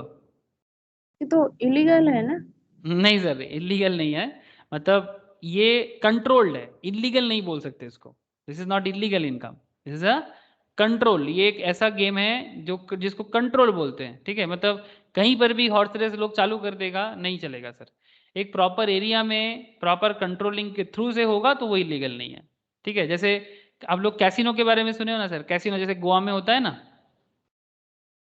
हाँ सर, हाँ सर, वो हाँ एक जैसे लीगल सर भी है सुना है। हाँ वो भी कंपनी। नॉर्मली, हाँ उसका कंपनी भी है, जानते हो एक कंपनी है उसका लीगल काम करते हैं, हाँ सर, नाम भूल गया है। डेल्टा कॉर्पोरेशन, डेल्टा कॉर्पोरेशन बोल के एक कंपनी है सर, ये कंपनी ये सब मतलब इसके ऊपर पूरा बिजनेस ही करता है, ठीक है। सॉरी एक सेकेंड, कैसीनो का स्पेलिंग क्या होगा? कैसीनो, ये ऐसा होता है ना सर कैसीनो वगैरह, हाँ हाँ सर। सर, हाँ, ये नॉर्मली क्या होता है, इलीगल होता है, बट इंडिया में कुछ जैसे गोवा में कुछ एरिया है, ठीक है, जहाँ पर ये लीगल बिजनेस है, ठीक है, वो कंट्रोल होता है वहाँ पर, कंट्रोलिंग करके हर कोई नहीं जा सकता, काफ़ी महंगा एरिया है, तो जिनके पास पैसा है वो जाए, बट गरीब आदमी जाके ना फंस जाए ये ज़रूर गवर्नमेंट देखने का कोशिश करता है, और कोई भी कहीं पर भी खोलने का कोशिश करे तो नहीं खोल सकता। तो ये इसका ये भी शेयर मार्केट में बड़ा ही पॉपुलर कंपनी है डेल्टा कॉर्पोरेशन, ठीक है। देखते हैं सर इसका शेयर में क्या है, अभी कोविड के कारण इसका शेयर थोड़ा डाउन चल रहा है, लेकिन अरे सर बढ़िया हो गया, ये देखो सर एक साल में देखो सर, जिन्होंने भी एक साल पहले खरीदा, ये कोविड में क्या हो गया था ना, पूरा कैसीनो बिजनेस एकदम चौपट हो गया था, अब वहां से देखो 100 से 184 एक साल में, अभी भी बिजनेस प्रॉपरली चालू नहीं हुआ, लेकिन एक साल में 110% का गेन दिया है एक साल में, और एकदम लॉजिक था कि जैसे थोड़ा थोड़ा अनलॉक चालू होगा फिर से कैसीनो में लोग जाएगा, गोवा में लोग घूमने जाएगा, तो ऑटोमेटिकली बिजनेस आगे बढ़ेगा। ये इंडिया का एकमात्र कैसीनो लाइसेंसिंग कंपनी है जो स्टॉक मार्केट में लिस्टेड भी है, ओनली वन, ठीक है तो इसके कारण इसका थोड़ा सा मोनोपोली है इसमें, बट फिर भी स्टॉक बहुत डाउन भी हुआ था बीच में, वो कोविड के कारण, बहुत जोर से कोविड के कारण डाउन हुआ था। बढ़िया है सर, चलो, तो ये सब बहुत सारा कॉन्सेप्ट होता है सर, एक कॉन्सेप्ट नहीं, मतलब देखो ना सर, आप मुझे एक सवाल करते हो मैं आपको 10 जवाब देता हूँ, फिर मैं खुद सोचता हूँ इतना ज़रूरी था क्या, लेकिन फिर मुझे लगता है सर आज नहीं बोले तो फिर कब बोलेंगे, आप बताओ, आज ना बोले तो फिर कब बताएंगे, और मौका कितना मिलेगा, भगवान कितना मौका देगा, नहीं देगा, इतना मौका नहीं देगा, इसलिए जब भी मुझे मौका मिलता है मैं बोल देता हूँ। ओके सर, जितना जानता हूँ बोल के ही मरना है, रख के नहीं जाना है। फ्लैट रेट 30% होता है सर इसमें, ठीक है, फ्लैट रेट 30% है, lottery, TV game show, horse race, ये सब से जो भी इनकम करोगे फ्लैट 30%, 1 लाख कमाओगे तो 30% सरकार लेगा, बाकी 70,000 हाथ में देके बोलो जाओ मौज करो, समझे सर लॉटरी में ऐसा होता है ना, अरे लॉटरी दुकान तो आप लोग देखे होंगे, हाँ, ये हमारे घर के बगल में बहुत बिकता है सर, ये कहीं पर भी देखो आप, रोड साइड में लॉटरी कोलकाता शॉप में बहुत। बहुत है सर, हमारे मतलब कोलकाता में बहुत है लॉटरी शॉप, बहुत है कोलकाता में, जिधर देखो सिर्फ लॉटरी लॉटरी, ऐसे लेके बैठते हैं सर, है ना। स्टोर में तो बहुत है। हाँ सर। हाँ, केष्टपुर में बहुत है केष्टपुर में हाँ भी सर, बहुत है, इतना तो दिखता है। और क्या क्या सब नाम है सर, मैं बोलता हूँ, बोंगोलुक्की बम्पर, होली बम्पर, फिर अभी अभी आ रहा है, लगता है रथ यात्रा बम्पर आएगा, हाँ ये तो उड़ीसा का दिख रहा है मुझे। हाँ मोस्ट प्रॉब्ली ये उड़िया लैंग्वेज है ना रे प्रियतमा? No sir. नहीं है तो फिर ये साउथ तो इंडिया साउथ होगा। इंडियन लैंग्वेज है। हाँ तेलुगु। तेलुगु तेलुगु है, हाँ तेलुगु है, सॉरी तेलुगु है। जो भी हो कॉन्सेप्ट समझ में आ रहा है, मतलब तेलंगाना, तो मैं लॉटरी जॉब लिखा तो तेलंगाना निकल गया। मतलब बहुत पॉपुलर है सर, ठीक है। अभी अपने वेस्ट बंगाल में भी रथ यात्रा बम्पर निकलेगा, ठीक है, अभी आ रहा है रथ यात्रा, तो रथ यात्रा बम्पर होगा। तो तो ये बहुत चलता है, तो लॉटरी से बहुत लोग कमाते भी बहुत है, करोड़पति भी बनता है सर। अब जो लोग डेली का आदत है लॉटरी टिकट खरीदने का, ठीक है। तो इसमें फ्लैट रेट है सर 30% का, याद रखिएगा सर। बहुत बिजनेस होता है और ये लॉटरी बिजनेस से गवर्नमेंट को बहुत अर्निंग होता है। शायद हम लोगों को, बहुत लोग हैं, जैसे मुझे चीप लगता है, मैं अपना पर्सनल बता रहा हूँ, आई फील वेरी चीप। मुझे लगता है ये क्या है लॉटरी काटना, दैट्स अ बैड हैबिट। लेकिन मजा का बात है कि गवर्नमेंट को यहाँ से रेवेन्यू बहुत मिलता है। मतलब ये जो गवर्नमेंट ये जो लॉटरी का बिजनेस करता है, इस बिजनेस के लाइसेंस के लिए रेवेन्यू, ठीक है, फिर इनको बेच के जो इनको गेन मिलता है ना, उसके ऊपर इनका बिजनेस का टैक्स, फिर जो लोग लॉटरी काट रहा है उनके बिजनेस का टैक्स।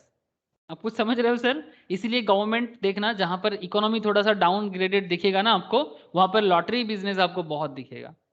जहां पर भी इकोनॉमी बहुत ज्यादा खराब हालत में चलता है वहां लोग लॉटरी बहुत काटता है, ठीक है। और ये वेस्ट बंगाल में मैं बहुत देखता हूँ, ठीक है, बहुत देखता हूँ आजकल, तो और धीरे धीरे बढ़ रहा है, ठीक है। मतलब बिकॉज इकोनॉमी फंक्शनलिटी प्रॉपर नहीं है बंगाल का, बहुत खराब है, वेस्ट बंगाल का इकोनॉमी बहुत बेकार जा रहा है, बहुत बेकार। आई डोंट नो कि वेस्ट बंगाल का लोग सोचते ही नहीं है प्रॉपरली, क्या करे। मैं भी इसी के अंदर आता हूँ, सोच ही नहीं पाते कुछ बंगाल के बारे में, कुछ अच्छा सोच ही नहीं पाते हम लोग। देखते हैं सर, कुछ तो होगा, आज नहीं तो कल होगा, होगा तो होगा। ओके चलो next. Tax rate flat 30%। Next sir, next चलो। अच्छा एक बात लिख लो सर, जब भी हम लोग ये सब कैलकुलेशन करेंगे ना तो एक पॉइंट लिख लो, द बेसिक एग्जेम्पशन लिमिट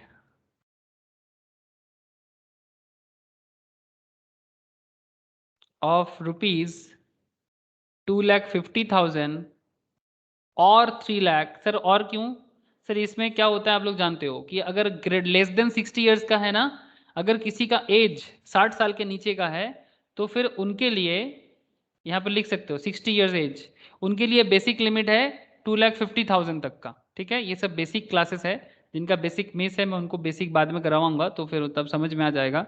2,50,000 के नीचे का टैक्स है, इनकम है तो 60 साल के नीचे का हो, अप टू 2,50,000 तक कोई टैक्स नहीं देना पड़ता। अगर आपका एज 3 लाख तक का है तो फिर ग्रेटर देन 60 ईयर्स का है आप, तो उसके लिए आपका बेसिक लिमिट 3 लाख तक है। मतलब क्योंकि आपका उम्र बढ़ जाता है तो इसके लिए आपको लिमिट भी बढ़ा देता है कि भाई 3 लाख तक कमाओ, सरकार को कोई टैक्स नहीं देना है, ठीक है। और 5 लाख भी आ सकता है। 5 लाख किसके लिए? अगर आपका एज ग्रेटर देन 80 ईयर्स का हो, ठीक है, ग्रेटर देन 80। ये मैं थोड़ा सा एक काम करो, ग्रेटर देन 60 पर less than equals to 80, greater than 60 less than 80, और ये हो गया आपका ग्रेटर देन 80। तो बेसिक एग्जामेशन लिमिट जो 2.5 लाख, 3 लाख, 5 लाख अलग अलग एज ग्रुप के लिए एप्लीकेबल होता है, ये बेसिक एग्जामेशन लिमिट यहाँ पर एप्लीकेबल होगा? हाँ नहीं होगा सर। ये सब लॉटरी गेम पजल ये सब में ना, ये सब बेसिक लिमिट नहीं होता कि 2.5 लाख। मतलब मानो कि आपने लॉटरी जीत के, लॉटरी में आपने 2,50,000 जीता, बात समझ रहे हैं ना नंदिनी? हेलो नंदिनी दीदी, आप लोग बात समझ पा रहे हाँ कि नहीं पा सर। रहे? मान कि तूने 2,50,000 लॉटरी जीता, ठीक है। अब तू क्या बोलेगा कि मेरा एज तो 60 साल से नीचे का है, ठीक है, मेरा एज तो 60 साल के नीचे का है, सॉरी ये मैंने गलत साइन दे दिया, मेरा एज 60 साल का नीचे का है और मैंने 2,50,000 लॉटरी से कमाए, तो मुझे कोई टैक्स नहीं देना है। तुम ऐसा नहीं बोल सकते सर, क्योंकि रेट क्या है? टैक्स रेट फ्लैट है सर, फ्लैट। समझने का कोशिश कीजिए। पूछा যাচ্ছে ব্যাপারটা বল। सर बोलो सर बोलो। बिलो 18 ईयर्स हो तो? नहीं सर बिलो 18 कुछ नहीं होता, बिलो 18 कुछ नहीं होता। अगर आप बिलो 18 में आते हो, ठीक है, अगर आप बिलो 18 में आते हो तो बिलो 60 के अंदर ही आ जाओगे। उसके केस में एक अलग कॉन्सेप्ट होता है, अगर आप माइनर हो, अगर आप माइनर हो और फिर भी इनकम करते हो, ठीक है, पेरेंट्स के से चला जाता हाँ पेरेंट्स के इनकम के साथ ऐड हो जाता है, या फिर क्लबिंग बोलते हैं सर उसको। मैं एक चैप्टर है, किसी किसी का होके रखा है, किसी किसी का हुआ नहीं है, क्लबिंग ऑफ इनकम का एक चैप्टर आएगा, उसमें मैं सिखाऊंगा कि अगर आप माइनर हो तो आपका इनकम को क्या करना चाहिए, ठीक है Priyatama? Good question. Very good question sir. ऐसा जवाब, ऐसे मन में प्रश्न आना चाहिए सर, ऐसा प्रश्न मन में आना चाहिए। प्रश्न ही होता है जिसकी खोज में हम लोग निकले हैं, तो प्रश्न मन में आए तो जरूर पूछा करो। Very good sir. हो सकता है कि हर प्रश्न का जवाब मैं तुरंत ना दे पाऊं, बट फिर भी आपके मन में प्रश्न आए, ये बहुत जरूरी है। ओके, तो will not be available, okay, will not be available for winning, मतलब ये बेसिक लिमिट आपको नहीं मिलेगा, ठीक है। 2.5 लाख, 3 लाख, 5 लाख का जो इनकम एरिया है, मतलब बेसिक लिमिट है, मतलब यहाँ तक आपको टैक्स नहीं देना पड़ता बेसिकली, है ना। 2,50,000 तक नो टैक्स एनुअल सर, ये सब ईयरली है, ओके, ये सब ईयरली है। तो यहाँ पर लिख दीजिए 2.5 लाख, 3 लाख, 5 लाख तक का जो बेसिक लिमिट है, ये सब लॉटरी वगैरह के केस में अवेलेबल नहीं होगा, will not available for winning.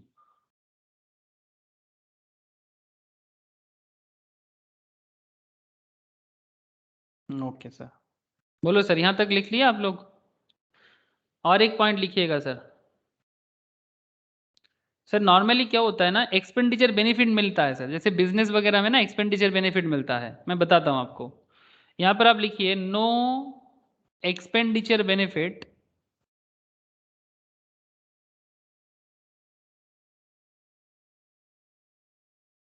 is available, no expenditure benefit is available from winning।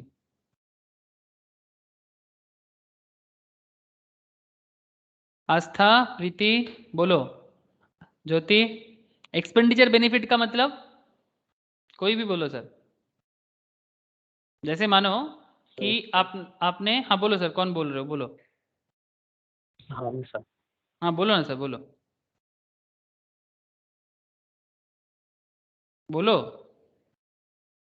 जो उस काम के लिए कोई खर्चा किया है, हाँ एक्सपेंडिचर किया है, तो उसका वेरी गुड, डिडक्शन लेता है ना।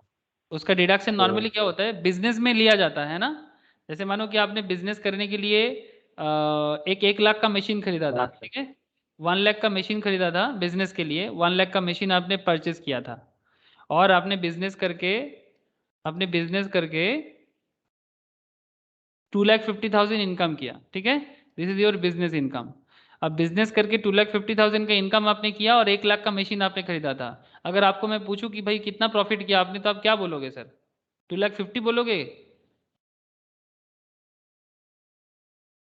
हाँ सर, 1,50,000। नो हाँ सर, मतलब मान के चलते हैं कि वो डिप्रिसिएशन वगैरह का कॉन्सेप्ट को थोड़ा साइड में रखते 1,50,000 हैं। बोला।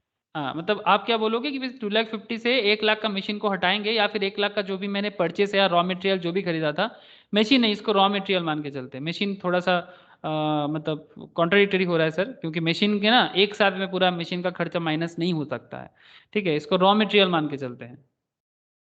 आपने कोई रॉ मटेरियल में 1 लाख का रॉ मटेरियल खर्चा किया, फिर उसको बिजनेस करके 2,50,000 इनकम किया, तो आपको कोई पूछने आएगा तो आप क्या बोलोगे? 2,50,000 माइनस 1 लाख इक्वल्स टू 1,50,000, ये आपका इनकम और प्रॉफिट हुआ। This is your sales amount, okay. 2,50,000 आपने सेल करके लिया, रेवेन्यू है आपका, रेवेन्यू से आपने क्या किया, रेवेन्यू से आपने एक्सपेंस को हटाया, तो आपको क्या मिला सर? प्रॉफिट या इनकम मिला, ठीक है। इसी के ऊपर एक्चुअली आपको टैक्स देना होता है, इसी के ऊपर आपको टैक्स देना होता है, जो भी आपका टैक्स अमाउंट होगा, ठीक है। लेकिन लॉटरी के केस में मानो कि आपने 1 लाख का लॉटरी जीता, ठीक है सर, जैसे कि मैं आपको एक अच्छा एग्जांपल मुझे याद आ गया सर, आप लोग ड्रीम 11 जानते हो कोई? ड्रीम 11, माई 11 सर्कल जानते हो ना? Yes, sir. हाँ सर। Very good sir. तो ड्रीम 11 वगैरह में क्या होता है कि आप उसमें टिकट काटते हो, सपोज मानो कि टिकट मतलब वो क्या बोलते हैं, टीम बनाते हो, फिर कुछ अमाउंट डालते हो। मान के चलते हैं कि सर आपने एक 1,000 रुपीज का आपने खर्चा किया, और आपने कितना जीता? चलो सर मान के चलता सर आपने 1 लाख जीता, ठीक है। तो 1,000 में से आपने 1 लाख जीता, तो एक्चुअली ये 1 लाख में से आप क्या बोलोगे कि भाई 1,000 का तो मेरा प्राइस था, मतलब परचेस था। लेकिन सर जब आप ड्रीम 11, ये सब विनिंग हो गया, ड्रीम 11 वगैरह क्या है, विनिंग है, ठीक है। ये सब एक्चुअली इसको, ये सबको बोलते हैं स्पेकुलेशन इनकम। क्या बोलते थे ये सबको? Speculative income. तो ड्रीम 11 में जैसे आपने जीता 1 लाख जीता, तो 1 लाख से 1,000 रुपया लेस करोगे क्या? आप करने तो चाहोगे, बट आपको करने नहीं दिया जाएगा। आप बात समझे सर? आप चाहोगे बट आपको किसी भी तरह का एक्सपेंस बेनिफिट नहीं मिलेगा। ये 1000 रुपया कम होने से आपका टैक्स कम हो जाएगा, या फिर इसको 1000 की जगह आप 10,000 भी समझ सकते हो कि आपने 1 लाख जीता 10,000 लगा के, तो 1 लाख में से 10,000, 1 लाख में से आपका टैक्स कितना हो जाएगा? 1 लाख का टैक्स 30% मतलब 30,000 का। लेकिन अगर आपका यही टैक्स 1 लाख में से 10,000 लेस करके होता, ठीक है, तो 10 के लेस कर दो, तो फिर 90,000 के ऊपर 30% होना चाहिए था। लेकिन क्या 90,000 के ऊपर 30% अलाउड करेगा आपको विनिंग पजल में? No sir.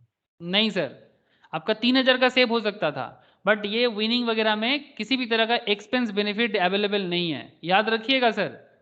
Expense benefit available नहीं है। जो जैसे बिजनेसमैन को ये बेनिफिट मिलता है, बट ये सब विनिंग, लॉटरी, क्रॉसवर्ड, जो भी हो, ठीक है, आप दादागिरी में जीत के आ रहे हो, और दादागिरी जीतने के लिए आपने जो भी खर्चा किया था कि आपको माइनस करने को मिलेगा। मतलब दादागिरी में जाने के लिए ड्रेस खरीदा आपने, हाँ, सूटेड बूटेड हुए, आपने ग्रूमिंग करवाया अपना, ठीक है, आपने ब्यूटी पार्लर जाके, या फिर क्या बोलते हैं सर, जेंट्स पार्लर जाके आपने सजा धजा ताकि आप टीवी में आओगे, तो आप क्या बोलोगे कि मेरा बहुत खर्चा हो गया इसके पीछे, तो मुझे वो सब माइनस करने दो, फिर टैक्स काटो। नहीं करेगा सर, ऐसा कॉन्सेप्ट नहीं है, ठीक है। बात कुछ पल्ले पड़ा सर, एक्सपेंडिचर बेनिफिट अवेलेबल नहीं होगा। बात समझ में आया सबको? हाँ सर, अभी समझा। Very good. नेक्स्ट, ये एक तरह का हो गया विनिंग वगैरह, याद रखिएगा, बड़ा ही वाइटल पॉइंट था।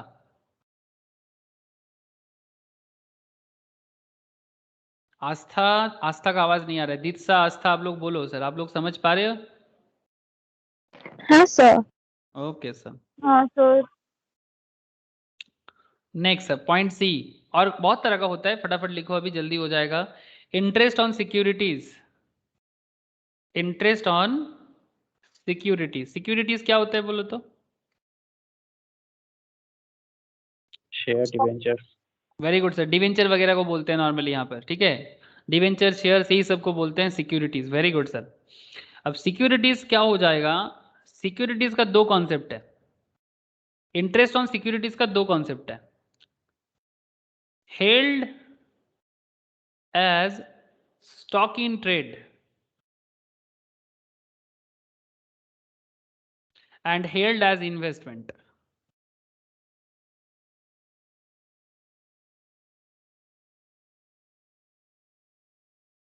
Securities like sir bond, debenture, etc. ठीक है, बॉन्ड, डिवेंचर, एटसेट्रा। सर कैसे खरीदते हैं? चलो सर दिखाते हैं, जल्दी जल्दी देख लेते हैं। मैं बस आपको लेके जाऊंगा एनएससी के साइड में, बॉन्ड मार्केट इन इंडिया, ठीक है। चलो सर बॉन्ड खरीदेंगे, हाँ, शेयर खरीदते हैं ना लोग, ऐसे बॉन्ड भी खरीदा जा सकता है सर। ये आप देख सकते हो, हम लोग नेशनल स्टॉक एक्सचेंज के साइड में आ गया। बीएसई में भी जा सकते थे, कोई बात नहीं, बीएसई में भी बिकता है। बस अब मुझे आप इतना बता दो, यहाँ पर आपको बॉन्ड दिख रहा है सर, बॉन्ड, फिर गवर्नमेंट सिक्योरिटीज दिखाई दे रहा है सबको? हेलो, दे रहा है ना सर? हाँ सर। Yes sir. ये देखो सर, यहाँ पर कितना सारा company, IRFC, national high authority of India, ठीक है, NHAI, नाबार्ड, बहुत सारे हैं सर, ठीक है। ये देखो सर, इसका सीरीज का बात बोलते हैं। बॉन्ड टाइप रेगुलर है, रेगुलर मतलब टैक्स फ्री नहीं है। कुछ होते हैं सर, जैसे देखो टैक्स फ्री है, ठीक है, ये RECL मतलब रूरल इलेक्ट्रिफिकेशन का कॉन्सेप्ट है, ठीक है। यहाँ पर देखो कूपन रेट मतलब इंटरेस्ट मिलेगा आपको, ठीक है। ये सब इंटरेस्ट के बारे में बात कर रहे हैं। आप फेस वैल्यू इतना इन्वेस्ट करोगे, ठीक है, इतना इंटरेस्ट देगा आपको, ठीक है। आप जितना जितना जितना अमाउंट ऑफ डिवेंचर आप कंपनी को दोगे, ठीक है। नेशनल हाई अथॉरिटी क्या करते हैं, हमसे डिवेंचर लेते हैं और बदले में अपने प्रोजेक्ट में लगाते हैं, ठीक है। और बाद में 4 साल 5 साल बाद, जैसे ये वाला देखो कब कब मैच्योर हो रहा है, 25 जनवरी को 2022 को, ठीक है, 25 जनवरी 2022। कुछ मैच्योर होने वाला है देखो 16 दिसंबर 2033 को। सर शेयर वगैरह से इसका क्या होता है ना कि सर इसका मतलब जो इंटरेस्ट वगैरह है थोड़ा कम होता है, काफ़ी कम होता है। शेयर में तो बहुत गेन कर सकते हैं हम लोग, है ना, कैपिटल गेन भी कर सकते हैं, डिविडेंड भी अलग से मिलता है। लेकिन डिवेंचर में एक इजी इंटरेस्ट मिलता है, बेटर देन बैंक होना चाहिए, है ना सर। जैसे आप देख सकते हो जो भी इंटरेस्ट यहाँ पर है, ये सब बैंक से ज़्यादा है कि कम है? देखो तो, जितना सारा इंटरेस्ट आपको मिल रहा ज्यादा है, है। ये ज्यादा सब है। ये सब बैंक FD से ज़्यादा है। सभी कुछ बैंक एफडी से ज़्यादा है। आज के डेट में बैंक एफडी अगर आप देखोगे तो 6.5% से ज़्यादा बैंक एफडी कहीं नहीं है। ठीक है, कोई भी बैंक आपको नहीं देगा। ठीक है, मैक्सिमम 6.5% ये आज के डेट में बैंक एफडी में चल रहा है। कम से कम 5%, 5.5% ऐसा कॉन्सेप्ट चल रहा है। तो ये 3-4% आपको ज़्यादा तो मिल जाएगा। तो इसीलिए लोग थोड़ा सेफ है, ये शेयर से काफ़ी सेफ है। ठीक है सर, NHI वगैरह तो NTPC, NHI, REC, ये सब नाबार्ड, ये सब बहुत सेफ है। हाँ, प्राइवेट कंपनी जैसे ब्रिटानिया भी है यहाँ पर, ये थोड़ा कम सेफ माना जाता है, मतलब क्योंकि प्राइवेट है। लेकिन सरकारी जितना कंपनी है फुल सेफ है। लेकिन यहाँ पर अगर आप प्राइवेट को भी डिवेंचर प्रोवाइड करते हो, मतलब तो भी कोई प्रॉब्लम नहीं है। ठीक है, हार्डको ये भी गवर्नमेंट का है, हाउसिंग अर्बन डेवलपमेंट कंपनी।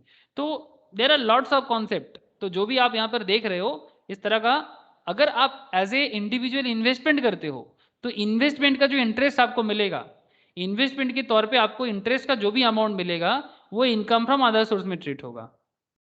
लेकिन अगर आप इसका ट्रेडर हो, डीलर हो, जैसे कि NSE, या फिर अगर आप NSE से लाइसेंस लेके आप खुद डीलर बन गए, बॉन्ड डीलर, ठीक है, हो सकते हो, कोई प्रॉब्लम नहीं है। अगर आप डीलर हो मतलब आप दूसरे को खरीद के देते हो और उससे कमीशन भी लेते हो, अगर आप इसका डील करते हो, स्टॉक इन ट्रेड, ठीक है, अगर आप ये सब स्टॉक इन ट्रेड में बिजनेस करते हो तब ये बिजनेस इनकम हो जाएगा। ठीक है, जैसे जो लोग शेयर मार्केट में ब्रोकिंग का काम करते हैं, बॉन्ड मार्केट में भी ब्रोकिंग का काम होता है। ठीक है, अगर आप ये सब चीजों का ट्रेड करोगे तो बिजनेस इनकम, लेकिन अगर आप इन्वेस्टमेंट करोगे तो अदर सोर्स। क्लियर है? क्लियर है सर, बोलो।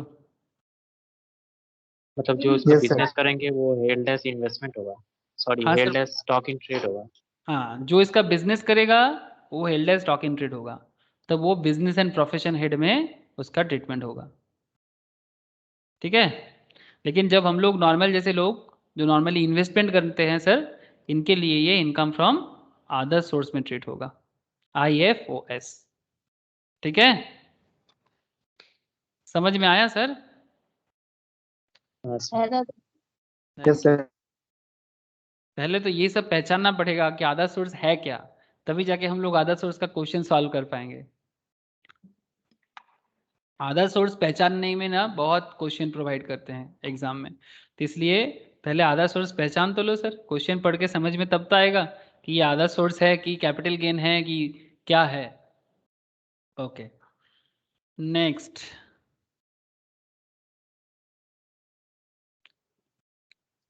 Receipt without consideration,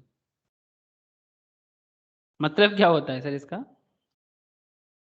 receipt without consideration का मतलब क्या होता है? उसको रिसीव किया विदाउट कोई कंसिडरेशन, हाँ, मतलब विदाउट सिंपल। कुछ दिए। हाँ, तो क्या बोलते हैं उसको, सिंपल लैंग्वेज में क्या बोल सकते हैं इसको? Gift. Thank you sir, very good, वही तो सुनना चाहता था। गिफ्ट है, गिफ्ट का भी एक अलग ही कॉन्सेप्ट है सर, बताऊंगा। ठीक है, ये भी अदर सोर्स में आ सकता है। एक सर्टेन लेवल तक गिफ्ट फ्री है सर, एक सर्टेन लेवल तक गिफ्ट, रिलेटिव से गिफ्ट लेना, ठीक है, सर्टेन अमाउंट तक गिफ्ट फ्री होता है, मतलब एग्जेम्प्टेड होता है, उसके बाद आपको टैक्स देना पड़ेगा। ठीक है, मैं इसका डिटेल, 50,000 हाँ 50,000 का नॉर्मल लिमिट 50,000 तक का है एनुअली, लेकिन और भी कुछ हिसाब किताब है जिसके बारे में मुझे आपको डिटेल्स चर्चा करना है। आप इसमें लिख के रख लो, नोट बोल के, बहुत कुछ बोलना है मुझे गिफ्ट के बारे में, सर लिख के रख लो। हाँ बोलो सर। गिफ्ट में टैक्स क्या है? हाँ बोलो। गिफ्ट में टैक्स कहाँ से आता है? गिफ्ट में भी टैक्स आ जाता है सर। ठीक है, छूट है सर, छूट है। एक्चुअली क्या है ना सर, ये गिफ्ट के नाम पे लोग क्या करते हैं, अपना एसेट ट्रांसफर कर देता है, ठीक है, अच्छा। अपना इनकम ट्रांसफर कर देता है। तो ये लोगों को, मतलब लोग क्या करते हैं, इसका मिस यूज करता है। ठीक है, कि मैंने तो गिफ्ट दिया, तो फिर इनकम टैक्स वाले का खराब हो जाता है ना, तो इसलिए वो कुछ कॉन्सेप्ट बना के रखते। तो मैं डिटेल्स जब बताऊंगा आप लोगों को तब आप लोगों को पूरा क्लैरिटी आएगा। ठीक है, आज मैं इसमें थोड़ा, कंफ्यूजन होता है। हाँ बोलो सर। मतलब सर एक पता नहीं बिजनेस प्रोफेशन का ही सम देखे थे, उसमें वो अपनी वाइफ को बहुत ज्यादा अमाउंट का ट्रांसफर कर दिया था और वो टैक्सेबल भी नहीं हुआ, लेकिन उससे जो उसके वाइफ जो इनकम की उस पैसे से उस पे टैक्स हुआ। हाँ, वो मैंने आप लोगों को क्लबिंग में भी तो कराया। देखो सर, अगर उसका मतलब एक सर्टेन लेवल तक छूट है, ठीक है, एक सर्टेन लेवल तक आपको एग्जेम्पशन मिलेगा, ठीक है, लेकिन अगर सर्टेन लेवल से अगर ऊपर चला जाता है तो उसके ऊपर उसको टैक्सेबल कहा जाता है। अब वो टैक्सेबल, अब देखो उसमें देखना पड़ेगा, जैसे जियाउल मुझे जो बोल रहा है कि वाइफ को ट्रांसफर किया, अब वाइफ को ट्रांसफर किया, अब देखना पड़ेगा कि वाइफ का कुछ इनकम है कि नहीं है। अगर वाइफ का कुछ इनकम नहीं है तब तो वो क्लब्ड हो जाएगा किसके, हस्बैंड की इनकम पे। क्लब्ड मतलब जुड़ हाँ जाएगा। हाँ हाँ अब मानो कि वाइफ जो है वो उस पैसे को कहीं पर रखा और वहां से इंटरेस्ट कमाया, ठीक है, तो वो हाँ सर, ऐसा ही था। हाँ वो इनकम उसका वाइफ के हाथ में टैक्सेबल होगा।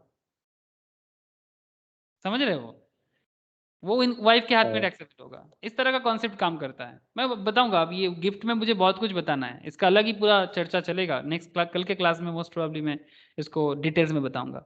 आज मैं थोड़ा सा मेन वो एरिया कवर कर लेता हूँ कि अदर सोर्स है क्या, वो मेन आज का पर्पस है मेरा, इसीलिए मैं थोड़ा सा डिटेल्स में किसी भी बात नहीं कर रहा हूँ, मैं टोटल ओवरव्यू में बात कर रहा हूँ आज। अच्छा, गिफ्ट के अंदर मूवेबल प्रॉपर्टी, इमूवेबल प्रॉपर्टी का भी एक अलग कॉन्सेप्ट आएगा, मैं वो भी बात करूंगा। अच्छा, नेक्स्ट पॉइंट ई,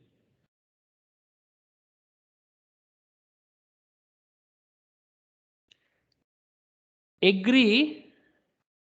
ये देख के आप लोग देखो आप चिंता में पड़ जाओगे। एग्रीकल्चर इनकम, सर ये क्या हो गया? जो लोग एग्रीकल्चर इनकम पहले पढ़ के रखे हो उनको क्या पता है एग्रीकल्चर इनकम क्या होता है? एग्जाम होता बोलो। है, लेकिन पूरा तो एग्जाम नहीं होता ना, हाँ, उसका तो बिजनेस इनकम भी होता है। हाँ हाँ, वो बिजनेस के साथ कनेक्शन भी हो जाता है या फिर rule of partial integration use कर किया जाता है ना। लेकिन यहाँ पर आप देखो क्या आप जानोगे, एग्रीकल्चर इनकम इज एग्जेम्प्ट, वो तो है सर, वो है ही अंडर सेक्शन 10 सबसेक्शन 1, ठीक है। If agriculture land is situated इन, कहां बोले तो, इन इंडिया। अगर लैंड इंडिया में है और उस जमीन से आप कुछ इनकम करते हो तो इन जनरल वो एग्जेम्प्टेड होता है। एनुअल 5000 तक अगर आपका इनकम है, टोटल इनकम अगर आपका 2,50,000 क्रॉस नहीं करता तो वो कोई टैक्स नहीं लगता। लेकिन अगर आपका एग्रीकल्चर इनकम 5000 से ज़्यादा हो रहा है, आपका एनुअल इनकम 2,50,000 क्रॉस करे जा रहा है, तो रूल ऑफ पार्शियल इंटीग्रेशन लगता है। तो मैं जो एग्रीकल्चर जिन लोगों को करवा दिया उनको पता है कि क्या होता है, एक बार भूल गए तो चेक करो। जो लोग एग्रीकल्चर अभी तक नहीं पढ़े उनको जब मैं एग्रीकल्चर पढ़ाऊंगा तब आपको समझ में आएगा कि एग्रीकल्चर का क्या सिस्टम चलता है। एग्रीकल्चर में भी देखना पड़ेगा कि भाई कैसा एग्रीकल्चर है, नॉर्मल एग्रीकल्चर है कि कॉमर्शियल एग्रीकल्चर है। Sir commercial agriculture like T, coffee, rubber, ठीक है, शुगर केन, ठीक है, अगर ये सब बिजनेस है तो उसका हिसाब थोड़ा अलग होता है, ठीक है। आप लोगों को शुगर केन के बारे में कुछ खबर मिला सर मार्केट का? मैं आप लोगों को रोज बताता रहता हूँ, कुछ ना कुछ खबर रखा करो। शुगर इंडस्ट्री में एक बहुत बड़ा भूचाल आ गया है, मतलब शुगर स्टॉक प्राइस में भयंकर उछाल आया सर। जैसे एक कंपनी का नाम बताता हूँ सर, धामपुर शुगर। इसके ऊपर एक्चुअली स्टॉक मार्केट में केस स्टडीज चल रहा था, तो कोई मुझे पूछ रहा था सर क्या करें। ये देखो सर, धामपुर शुगर 100 रुपीज़ चल रहा था एक साल पहले, अभी 340 करके चल रहा है। क्यों? ब्राज़ील में शुगर प्रोडक्शन ज़्यादा नहीं हुआ, इंडिया शुगर प्रोडक्शन में वर्ल्ड का वन ऑफ द बेस्ट है, तो उसने मार्केट ले लिया। दूसरा, इंडियन गवर्नमेंट रिसेंटली, गन्ना से इथेनॉल प्रोड्यूस होता है सर, आप समझ रहे हो सर? गन्ना से इथेनॉल प्रोडक्शन होता है और इथेनॉल को पेट्रोल के साथ मिलाया जाएगा, जिससे पेट्रोल का कंजम्पशन ज़्यादा बढ़ेगा, मतलब पेट्रोल का जो कंजम्पशन रेट है वो कम होगा। तो पेट्रोल डीजल के साथ इथेनॉल को कुछ मिक्स करके कुछ टेक्नोलॉजी यूज़ किया जाएगा, जिसके कारण गन्ना प्रोडक्शन में जो गन्ना लेबर मतलब फार्मर्स है उनको बोलबाला हो गया। अब उसमें क्या हो गया, जो लोग शुगर इंडस्ट्री के साथ कनेक्टेड कंपनीज है उनका स्टॉक प्राइस में मूवमेंट आ गया था। और ये लास्ट ईयर से ही हो रहा है, इस बार भी फिर से हुआ है, तो इस बार भी थोड़ा सा हम लोग को ग्रोथ देखने को मिल रहा है। इवन इसका फ्यूचर अभी भी है, अभी भी इसका अच्छा खासा फ्यूचर है। धामपुर शुगर, बलरामपुर चीनी, ये सब चीनी चीनी के साथ कनेक्टेड हुआ कंपनीज है। ये देखो बलरामपुर चीनी, ठीक है, सिर्फ मैक्सिमम यूपी कनेक्टेड एरिया है सर, उत्तर प्रदेश के साथ जुड़ा हुआ है, ठीक है। लास्ट 5 दिन में भी थोड़ा अप डाउन हुआ है, लेकिन लास्ट 6 मंथ्स में भी अगर आप देखो 200 का शेयर 6 महीने में करीब 350 पार। ओके समझ रहे हो ना सर? ये पहले भी बोला हुआ था मैं, मतलब स्टॉक मार्केट में, लेकिन कॉन्सेप्ट समझने का कोशिश करो। तो ये शुगर का खेल है, ठीक है। तो ये सब कॉमर्शियल प्रोडक्शन का कॉन्सेप्ट है। चलो मैं ज़्यादा शेयर के बारे में बोलूंगा नहीं, मैं इसलिए आप लोगों को बीच बीच में लेके आ जाता हूँ ये सब कॉन्सेप्ट में, क्यों बोलो तो बस कनेक्शन करने के लिए, ठीक है, ओनली फॉर कनेक्शन पर्पस। चलो अदर सोर्स में आ जाओ। मतलब आपका पढ़ाई कितना मार्केट के साथ कनेक्टेड है ये आपको जानना बहुत ज़रूरी है sir.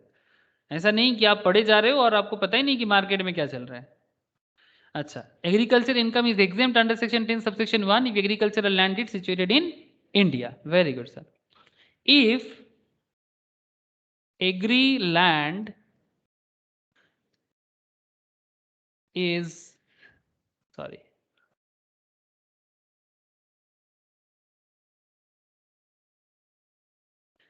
if agri land is situated outside India, क्या हो जाएगा बोलो तो?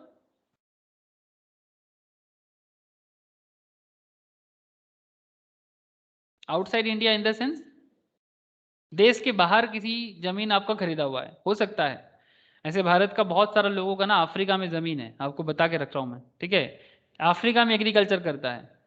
बहुत सारे गुजराती बिजनेसमैन है सर जो अफ्रीका में, क्या बोलूं सर आपको, मतलब अफ्रीका में जाओगे ना कभी, अफ्रीका में गुजराती बिजनेसमैन पूरा मार्केट बना के रखा है, ठीक है। मतलब ऐसे गुजराती बड़ा ही फेमस जाति है बिजनेस करने में मामले में, we all know about this.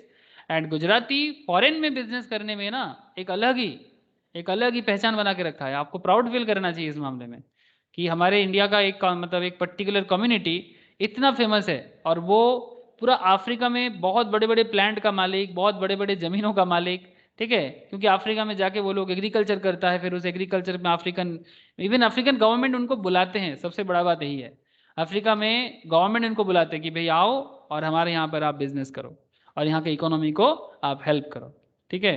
तो गुजराती इसमें बहुत फेमस हुआ है सर।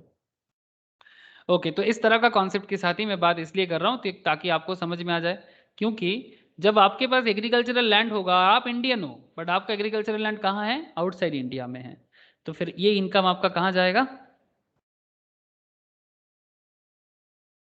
कहाँ जाएगा sir? Other source. Thank you sir.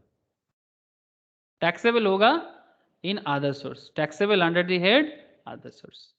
Normal agri income exempted है सेक्शन 10 सबसेक्शन 1, बट जब आपका आउटसाइड इंडिया में एग्रीकल्चरल लैंड है तो फिर आपका वो अदर सोर्स में जाएगा। और एक बात नॉर्मल है कि अगर आप मतलब फॉरेन मार्केट में जाके एग्रीकल्चर कर रहे हो, मतलब आप कोई आम इंसान नहीं हो, ऑब्वियसली आपके पास बहुत पैसे होंगे, आप बहुत ही रिच होंगे, तभी जाके आप फॉरेन कंट्रीज में लैंड खरीद सकते हो, है ना सर। पहले तो फॉरेन जाने के लिए कितना पैसा चाहिए होता, फिर फॉरेन जाके वहाँ पर बसना, फिर वहाँ पर ज़मीन खरीदना, ऑब्वियसली काफ़ी पैसा का ज़रूरत हो जाता है, ठीक है सर। एफ हेडिंग कीजिएगा sir, rent from A vacant land. क्या लैंड है सर? Vacant land. सर आप लोग वैकेंट लैंड तो जानते होंगे, vacant land in the sense, अरे होता है ना सर, जैसे मानो कि खाली जमीन पड़ा हुआ है आपका, और उस खाली जमीन को आप किसी को रेंट पे रख दिए, ठीक है। हाउस रेंट नहीं सर, लैंड को रेंट पे देना। जैसे मुझे पता है सर, जैसे विलेज एरियाज में होता है, शहर में भी होता है। शहर में साइकिल स्टैंड, अरे होता है कि नहीं होता, साइकिल बाइक, शहर में कार पार्किंग के लिए अच्छा कमा लेते होंगे सर। हाँ सर, कार पार्किंग के अच्छा कमाई हो जाएगा अगर आपके पास वैकेंट लैंड है तो। आपके घर के सामने है कि नहीं देखो अगर है तो कार पार्किंग के लिए रेंट पे दे दो। क्या मैं सही बोला कि नहीं बोला, बोलो। कोलकाता में यस सर, पार्किंग फॉलो हाँ योर। सर, कोलकाता में पार्किंग करने का तब जगह तो नहीं रास्ते में पार्क कर देते। है कोलकाता में पार्किंग का जगह नहीं है, वैकेंट लैंड ढूंढो सर और कार पार्किंग का जगह बनाओ। तो साइकिल स्टैंड, कार पार्किंग, ऐसे बहुत सारा काम होता है वैकेंट लैंड में, ठीक है। कहीं पर कहीं फेयर चलता है ना, मेला वगैरह, तो वहाँ पर वैकेंट लैंड यूज करके उसका भाड़ा लिया जाता है। तो इस तरह का बहुत काम आता है सर वैकेंट लैंड से। तो जो भी इनकम होगा वो सब आधा सोर्स में जाएगा। समझ रहे हैं ना सर? बैंक इंटरेस्ट लिमिट है इसका, लिमिट वगैरह मैं डिटेल्स बाद में बताऊंगा आप लोगों को, सब लिखाऊंगा। Bank interest, interest on company deposit, interest on company deposit, जैसे बैंक में एफडी होता है वैसा कंपनी में भी एफडी होता है। इंटरेस्ट ऑन कंपनी डिपॉजिट बोलते हैं उसको, ठीक है। तो बैंक में डिपॉजिट रखते हो या कंपनी में डिपॉजिट रखते हो, कंपनी में भी डिपॉजिट रखा जाता है, लेकिन वहां से जो भी आपको इंटरेस्ट मिलेगा वो भी आधा सोर्स में जाएगा, ठीक है। ओके सर ये इंटरेस्ट अगर यहाँ से क्लेम कर लेंगे तो चैप्टर 6 में नहीं कर पाएंगे। यस सर, अब एक साथ में हर दो जगह में क्लेम नहीं कर सकते। Yes sir, very good. एक साथ में दो जगह में आप क्लेम नहीं कर सकते। अगर आप चैप्टर के अंदर में आप क्लेम कर लेते हो तो वहां पर चैप्टर 6 जो 80C से लेके 80U है वहां पर क्लेम नहीं कर पाओगे, डिडक्शन में क्लेम नहीं कर पाओगे। एक ही बेनिफिट दो बार तो नहीं मिल सकता ना sir. Remuneration to MP and MLA almost 2,50,000 के आसपास सैलरी मिलता है सर इनको। किरे तथा कत पाए रे MP MLA रा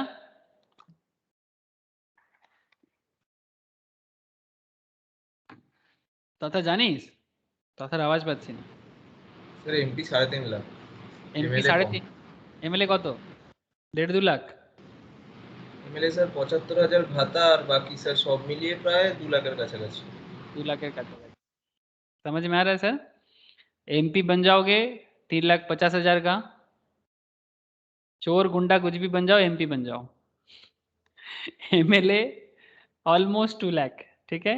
MLA होता है स्टेट का और MP होता है सेंट्रल का, ठीक है।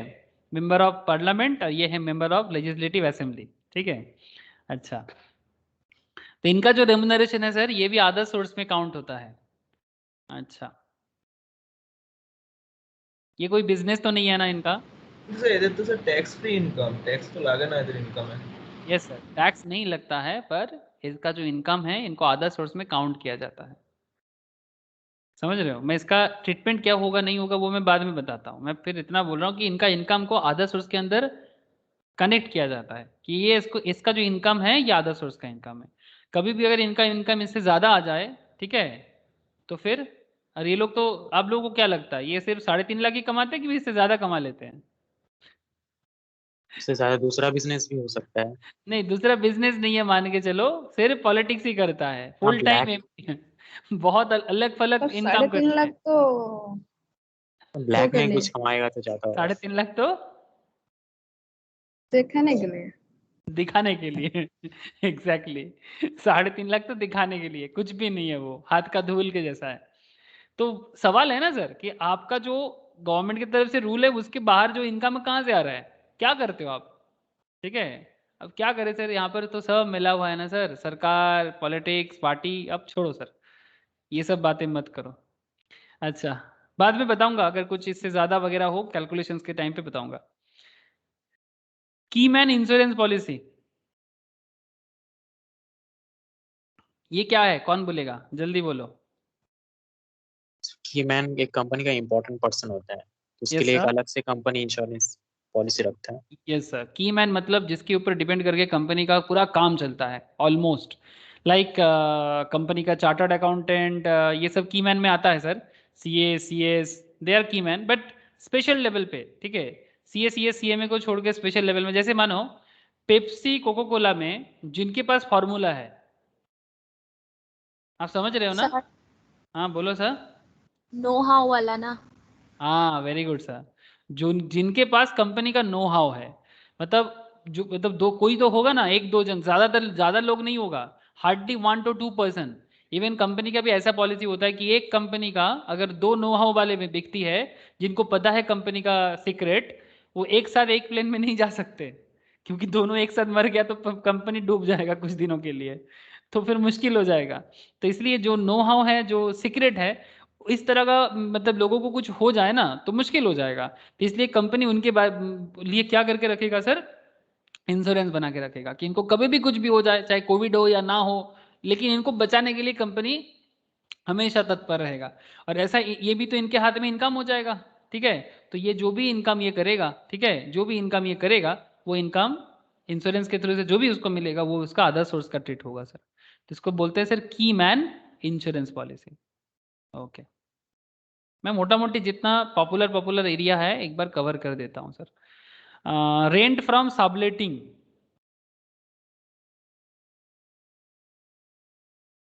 रेंट फ्रॉम सबलेटिंग ये क्या होता है बोलो तो?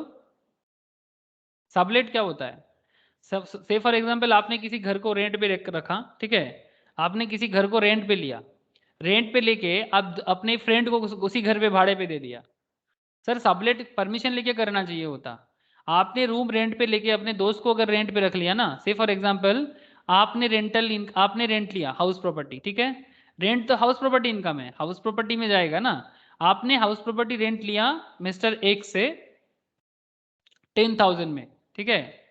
आप अपने दोस्त को क्या बोला, मिस्टर, ठीक है, suppose your name is A, you are A, ठीक है, you are A, okay. House property rent mister X आपका कौन है, लैंडलॉर्ड है। आपने 10,000 का हाउस प्रॉपर्टी रेंट पे लिया। Mister Z your friend, okay, mister Z is your friend, आप उनको बोले ठीक है मेरे साथ रह जाना, ठीक है, मतलब मेरे घर पे रह जाना। योर फ्रेंड, उनको आप बोले कि भाई 15,000 देंगे, मतलब 15,000 का रेंट होगा, 15,000 आप उनसे ले रहे हो, बात को समझिएगा। तो 15,000 का जो रेंट आप अपने फ्रेंड से कलेक्ट कर रहे हो और 10,000 का जो रेंट आप दे रहे हो मिस्टर एक्स को, तो 10,000 और 15,000 के बीच में गैप कितने का हो गया? हेलो, 5,000। 5,000 का जो गेन है या प्रॉफिट है, ये 5,000 का प्रॉफिट किसके हाथ में है, मिस्टर ए ए के हाथ में है। और ये 10,000 का जो अमाउंट है, जो हाउस प्रॉपर्टी का रेंट है, ठीक है, जो हाउस प्रॉपर्टी का रेंटल इनकम है, ये किसका इनकम है, मिस्टर मिस्टर लैंडलॉर्ड एक्स का। लैंडलॉर्ड का, वेरी गुड, एक्स का। तो ये 10,000 का इनकम हाउस प्रॉपर्टी हेड में जाएगा, income under the head house property. लेकिन ये 5,000 का इनकम मिस्टर ए के हाथ में प्रॉफिट जो हुआ, ये सबलेटिंग बोलते हैं इसको, ये अदर सोर्स में आएगा। क्लियर है बात? हाँ हर चीज में लुका छुपी चल रहा है सर, इसलिए स्टॉक मतलब इनकम टैक्स डिपार्टमेंट हर पॉइंट में कुछ ना कुछ बना के रखा है। अच्छा, फैमिली पेंशन, ये एक गजब पॉइंट है। फैमिली पेंशन क्या है? Like pension received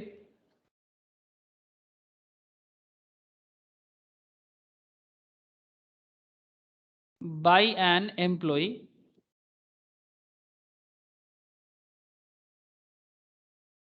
is chargeable, किस में चार्ज होगा? आप किसी कंपनी में काम करते थे, रिटायर कर गए, आपको अभी पेंशन मिलता है, pension received by an employee किस हेड में चार्ज होगा? Salary. Thank you sir, chargeable under the salary, क्योंकि पेंशन तो सैलरी है ना। लेकिन वही पेंशन आप गुजर गए, ठीक है, चलो सर आपको क्यों गुजरना है, मैं गुजर जाता हूँ, ठीक है, मैं मर जाता हूँ सर, मैं मर गया, ठीक है, pension received bye my family, okay, तो उनके हाथ में क्या होगा? अदर सोर्स हो जाएगा। Very good sir, pension received by the family member और लीगल लीगल हियर या लीगल रिप्रेजेंटेटिव, जो भी बोलो आप, ठीक है, लीगल हियर या लीगल रिप्रेजेंटेटिव।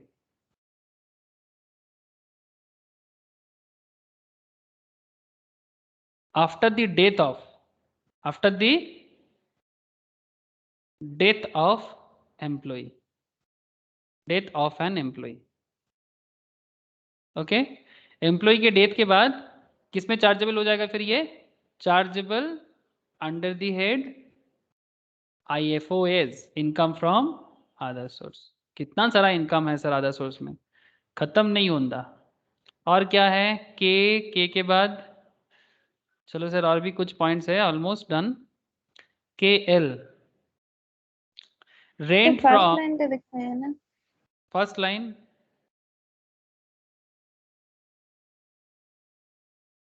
हाँ हुआ। हाँ सर आप लोगों को मेरा हैंडराइटिंग तो समझ आ जाता है ना सबको? मेरा हैंडराइटिंग बहुत अच्छा नहीं है, हाँ पर सर। ठीक है, समझने लायक है, ठीक है। मतलब थोड़ा आदत हो जाने से समझ जाओगे। एम्प्लॉई, स्पेलिंग गलत हो गया क्या? EMPLOYOEE, ठीक है तो लिखा ना?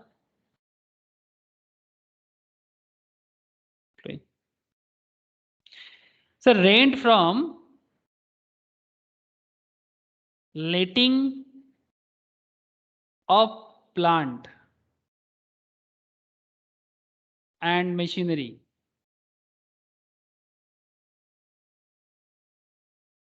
furniture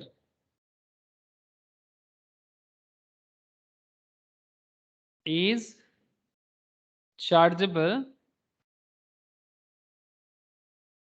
under the head other source.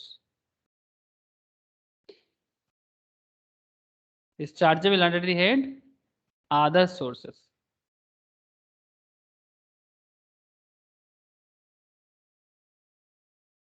मतलब समझे सर, प्लांट, मशीनरी, फर्नीचर वगैरह रेंट पे देना, ये भी एक बिजनेस होता है सर। रेंट पे देना भी एक बहुत बड़ा बिजनेस होता है। लेकिन सवाल है कि अगर ये आपका बिजनेस पे आपने शो नहीं किया, if not chargeable under the head business, if not chargeable under the head business, business and profession, मतलब अगर आपने बीपी में नहीं दिखाया तो फिर आपको अदर सोर्स में दिखाना पड़ेगा। बात समझ में आ रहा है सर? किसी के घर में जनरेटर है, भाड़े पे लगाते हैं, गांव साइड में बहुत चलता है, एक के पास जनरेटर होते हैं गांव में, बाकी सबको वो रेंट पे देते हैं, होता है ना सर? पावर टूलर है, ट्रैक्टर है, देता है ना सर? ये गांव का इकोनॉमी है। गांव में एक के पास ट्रैक्टर है तो फिर वो सबको भाड़े पे लगाते हैं, जानते हैं आप लोग? हाँ पंजाब सर। पंजाब वगैरह में बहुत चलता है सर।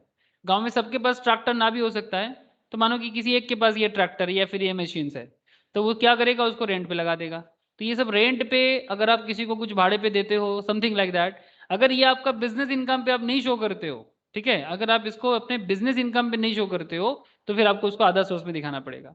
बट अगर आप इसको बिजनेस इनकम पे दिखाते हो तब इट्स ओके, बिजनेस पे ही जाएगा, ठीक है? इस बात का ध्यान रखना पड़ेगा। एंड आज का लास्ट एक पॉइंट है,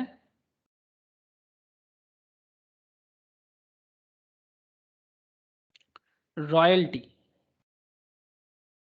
रॉयल्टी होता है ना सर, रॉयल्टी किस चीज का होगा बोले तो? बुक पे, ऑथर के या फिर पेटेंट पे। Royalty and copyright etcetera, very good. Royalty from mining, mining होता है, जानते हो? Royalty from mining if not chargeable under their business, again, ठीक है, if not chargeable under the head business. अगर बिजनेस पे नहीं दिखाया आपने तो फिर उसको कहाँ दिखाओगे? अगर बिजनेस पे नहीं दिखाएंगे तो अदर्स उस पे दिखाना पड़ेगा। जैसे माइन वगैरह का ना रॉयल्टी होता है, गवर्नमेंट रॉयल्टी रिसीव करता है।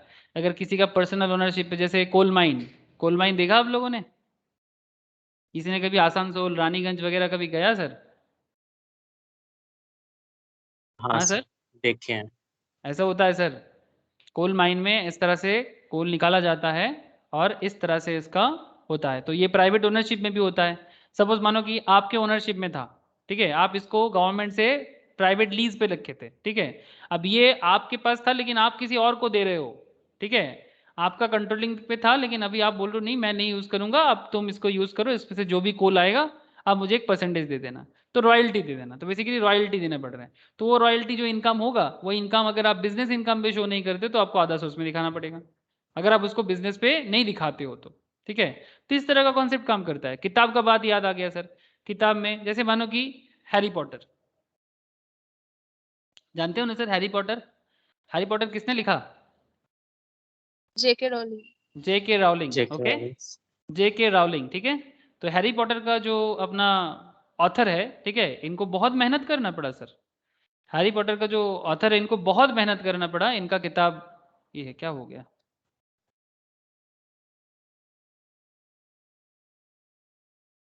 सॉरी, स्क्रीन शेयर है कि नहीं बोलो तो? हाँ सर। ओके। जेके रावलिंग को बहुत मेहनत करना पड़ा था सर, कि अपना पहला किताब छापने के लिए, मतलब कोई उसका किताब रहने के लिए रेडी नहीं था। कभी इनका कहानी पढ़ना, अगर आप लोगों ने नहीं पढ़ा तो ज़रूर पढ़ना सर, कि जेके रावलिंग को कितना मेहनत करना पड़ा अपना ये हैरी पॉटर का किताब बेचने के लिए, मतलब उनका मतलब बेचने के मतलब पब्लिश करने के लिए। कोई उनका किताब छापने के लिए रेडी नहीं था। करेंटली 55 ईयर्स ऑफ एज है, अगर आप लोगों ने जानते हो तो बहुत बढ़िया बात है। लेकिन अभी तक का वर्ल्ड का सबसे ज़्यादा सेलिंग किया गया किताब में से एक है। More than 500 million copies, multiple awards, बहुत कुछ सबसे मिला है। हाँ बोलो सर। सबसे रिच ऑथर, सबसे रिच सब, ऑथर हाँ, है ये। लेकिन सबसे रिच ऑथर एक नहीं बना था सर। उसका मतलब आप अगर कभी इनका लाइफ स्टोरी पढ़ोगे ना तो आप चिंता पर पड़ जाओगे कि अच्छा ऐसा होता है क्या, मतलब आज सबसे रिच बना वो, लेकिन एक टाइम पे इनका किताब लेने के लिए कोई रेडी नहीं था, ऐसा भी कहा मतलब कॉन्सेप्ट है, जो भी हो। लेकिन इनको जो किताब बेच के मिलता है उसके बदले में अगर वो उसको बिजनेस इनकम नहीं शो करता तो कहाँ दिखाना पड़ेगा, इंडिया में अदर सोर्स में। हैरी पॉटर तो अलग मतलब जेके रावलिंग अलग कंट्री का है, लेकिन फिर भी हमारे देश में तो ये अदर सोर्स में दिखा सकते हैं अगर बिजनेस पे हम नहीं दिखाते तो। ओके सर, तो ये क्या हो गया? सर हाँ बोलो सर। जो बीपीओ में ना जाएगा तो अदर सोर्स में जाएगा, क्या क्या? जो इनकम बीपीओ में ना जाएगा तो अदर सोर्स में जाएगा। हाँ सर, मतलब जो थोड़ा नेचर, जैसे मानो कि जेके रावलिंग को पता है कि वो तो इसी चीज का बिजनेस करता है ना, मतलब एक्चुअली बिजनेस नहीं करता, जेके रावलिंग ऑथर है, ठीक है। अब जेके रावलिंग को पता है कि मैं ऑथर हूँ, ठीक है। अब जेके रावलिंग ऑथर है, किताब लिखते हैं, उनका किताब दूसरे लोग खरीदते हैं, है ना, तो पब्लिशर इसको पब्लिश करते हैं, तो जेके रावलिंग नोज। अब जेके रावलिंग अगर इसका अकाउंट्स वगैरह मेंटेन करता है अपना बिजनेस की तरह, तो देन इट्स ओके, तो फिर वो बिजनेस इनकम ही दे देगा उसको। लेकिन अगर मानो कि जेके रावलिंग बोलते हैं नहीं नहीं मैं तो इसको रेगुलर बेसिस में नहीं करता, ये मेरा साइड इनकम है, ठीक है, this is my side income, तो वो उसको क्या करेगा, अदर सोर्स में दिखाएगा कि मैं कभी कभी किताब लिखता हूँ। जैसे चेतन भगत, इनको तो जानते होंगे आप लोग, ये भी बहुत ही फेमस ऑथर है। हाँ सर। Yes, sir. हाँ सर। चेतन भगत एक्चुअली, আছে हाँ सर, সুধা মূর্তি আছে हाँ सुधा मूर्ति है, लेकिन मैं थोड़ा ये कनेक्शन थोड़ा अलग है, मैं चेतन भगत को इसलिए लिया, I know Roshni Sudha Murthy is your favourite author ठीक है, बट चेतन भगत को मैं इसलिए लिया क्योंकि चेतन भगत पहले सर आईआईटी में पढ़ा, ठीक है, फिर वो आईएम अहमदाबाद से एमबीए किया, और फिर वो बैंकर के हिसाब से काम करना चालू किया, ठीक है, इन्वेस्टमेंट बैंकर, मतलब आपका वो मार्चेंट बैंकर होता है ना सर, जैसे स्टॉक मार्केट का जो फंड रेजिंग का जो काम होता है, इन्वेस्टमेंट बैंकर के हिसाब से हांगकांग में किसी कंपनी में बैंक में काम करता था। फिर उसके साथ साथ ही वो किताब लिखता था, बट नहीं लिख पा रहा था बिकॉज सारा दिन काम करके किताब कैसे लिखोगे आप। तो फिर उन्होंने क्या किया, अपना जॉब छोड़ा, जॉब छोड़ के उन्होंने किताब लिखना चालू किया। लेकिन जब वो जॉब छोड़ा तो अपनी उनकी जो वाइफ थी, उन्होंने बोला ठीक है, पूरा फ्रीडम दिया उनको कि फैमिली में मैं देख लेता हूँ, आप किताब लिखो, मतलब उसके वाइफ का पूरा उसका भरोसा था कि कर सकता है ये कुछ। तो फिर उन्होंने किताब लिखना चालू किया। अब चेतन भगत क्या करता है, कुछ काम करता है कि वो सेलिब्रिटी बन गया अब वो सेलिब्रिटी बन गया। अब वो सेलिब्रिटी बन गया, अब वो ऑथर बन गया, ठीक है। अब तो ये इनका बिजनेस इनकम ही हो गया, एक तरह का प्रोफेशनल इनकम, ठीक है, बीपी इनकम हो गया। लेकिन अगर मानो कि वो बैंकर के साथ साथ करता तो क्या करता, तो वो कभी कभी किताब निकालते तो फिर उसको अदर सोर्स में शो कर देते, है ना। जो चीज में मैं रेगुलर नहीं हूं उसको तो मैं बिजनेस नहीं बोल सकता ना, प्लीज ट्राई टू अंडरस्टैंड। जिस चीज में मैं रेगुलर नहीं हूं उस चीज को मैं बिजनेस नहीं बोल सकता, बात समझे कि नहीं। हाँ सर। इसीलिए किसको बिजनेस बोलना चाहिए और किसको प्रोफेशन, मतलब कभी कभी जो होता है उसको अदर सोर्स में डालना चाहिए, तो ये नेचर के ऊपर डिपेंड करता है। आई होप कि प्रियतमा को समझ में आया होगा। हाँ ओके सर, बस यही बात था। अच्छा ये लास्ट पॉइंट रॉयल्टी आप लोगों ने लिख लिया ना सर, एक्चुअली यहाँ पर थोड़ा सा कुछ टेक्निकल इश्यूज है, इसके कारण गायब हो गया मेरे स्क्रीन से। आप लोगों ने लिख लिया रॉयल्टी का पॉइंट? হ্যাঁ দাদা हाँ सर। Yes, sir. ठीक है सर। तो आज मैंने आप लोगों को क्या लिखाया, आज मैं आप लोगों को एक्चुअली अदर सोर्स का पहचान करवाया, ठीक है। नेक्स्ट क्लास, कल का क्लास, कल हम लोग पूरा अदर सोर्स में किस तरह से अदर सोर्स का क्वेश्चंस करते हैं उसका प्रोफॉर्मा बनाना सीखेंगे। टैक्स रेट के ऊपर अदर सोर्स में और क्या पॉइंट है, जैसे फ्लैट 30% का एक पॉइंट तो देखा, ठीक है, लेकिन क्या हमेशा फ्लैट 30% नहीं होता, तो कब 30% होता है, कब नॉर्मल स्लैब में आता है, 60% का भी एक एरिया है। सर क्या बोलते हो 60% टैक्स, हाँ सर, एक 60% का भी एरिया, मैं उसका भी बात करूंगा आप लोगों से। तो कल के क्लास में बहुत वाइटल और डिस्कशन होगा, आज तो बस पहचान हुआ, कल हम लोग मास्टर बनेंगे, मतलब धीरे धीरे हम लोग अदर सोर्स में मास्टर बन जाएंगे। कि कोई भी आए क्लाइंट हमारे सामने, क्या इनकम है देखेंगे, एकदम फटाफट पहचानेंगे और उनको बोलेंगे चलो इधर से ऐसे इसको रिटर्न फाइल करो और अपना टैक्स दो और फिर अपने घर में जाके मौज करो। मतलब इस तरह का एक मतलब एक्सेलेंसी होना चाहिए अंदर, मतलब इतना एक्सेलेंट होना चाहिए कि अपने पढ़ाई में कि कोई भी पूछे मैं उसका जो संगे संग सोल्यूशन दे सकूं, तभी तो प्रोफेशनल पढ़ने का कुछ मतलब है ना सर। ओके सर, आज इतना ही है, ठीक है, बाय फिर सर। कोई क्वेश्चन है सर? ओके सर, कोई सवाल है तो Bye. करो। Okay sir. ठीक है, राखी सर टाटा। दीक्षा Bye, sir. नंदिनी थोड़ा वेट करना, Bye, दीक्षा sir. नंदिनी थोड़ा वेट करना। Bye, sir. Okay, Aastha bye. Bye sir. Okay,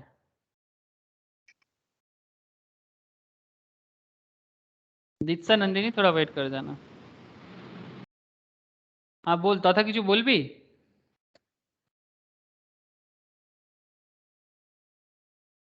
तथा जियाउल कुछ बोलेगा क्या? স্যার বল বল।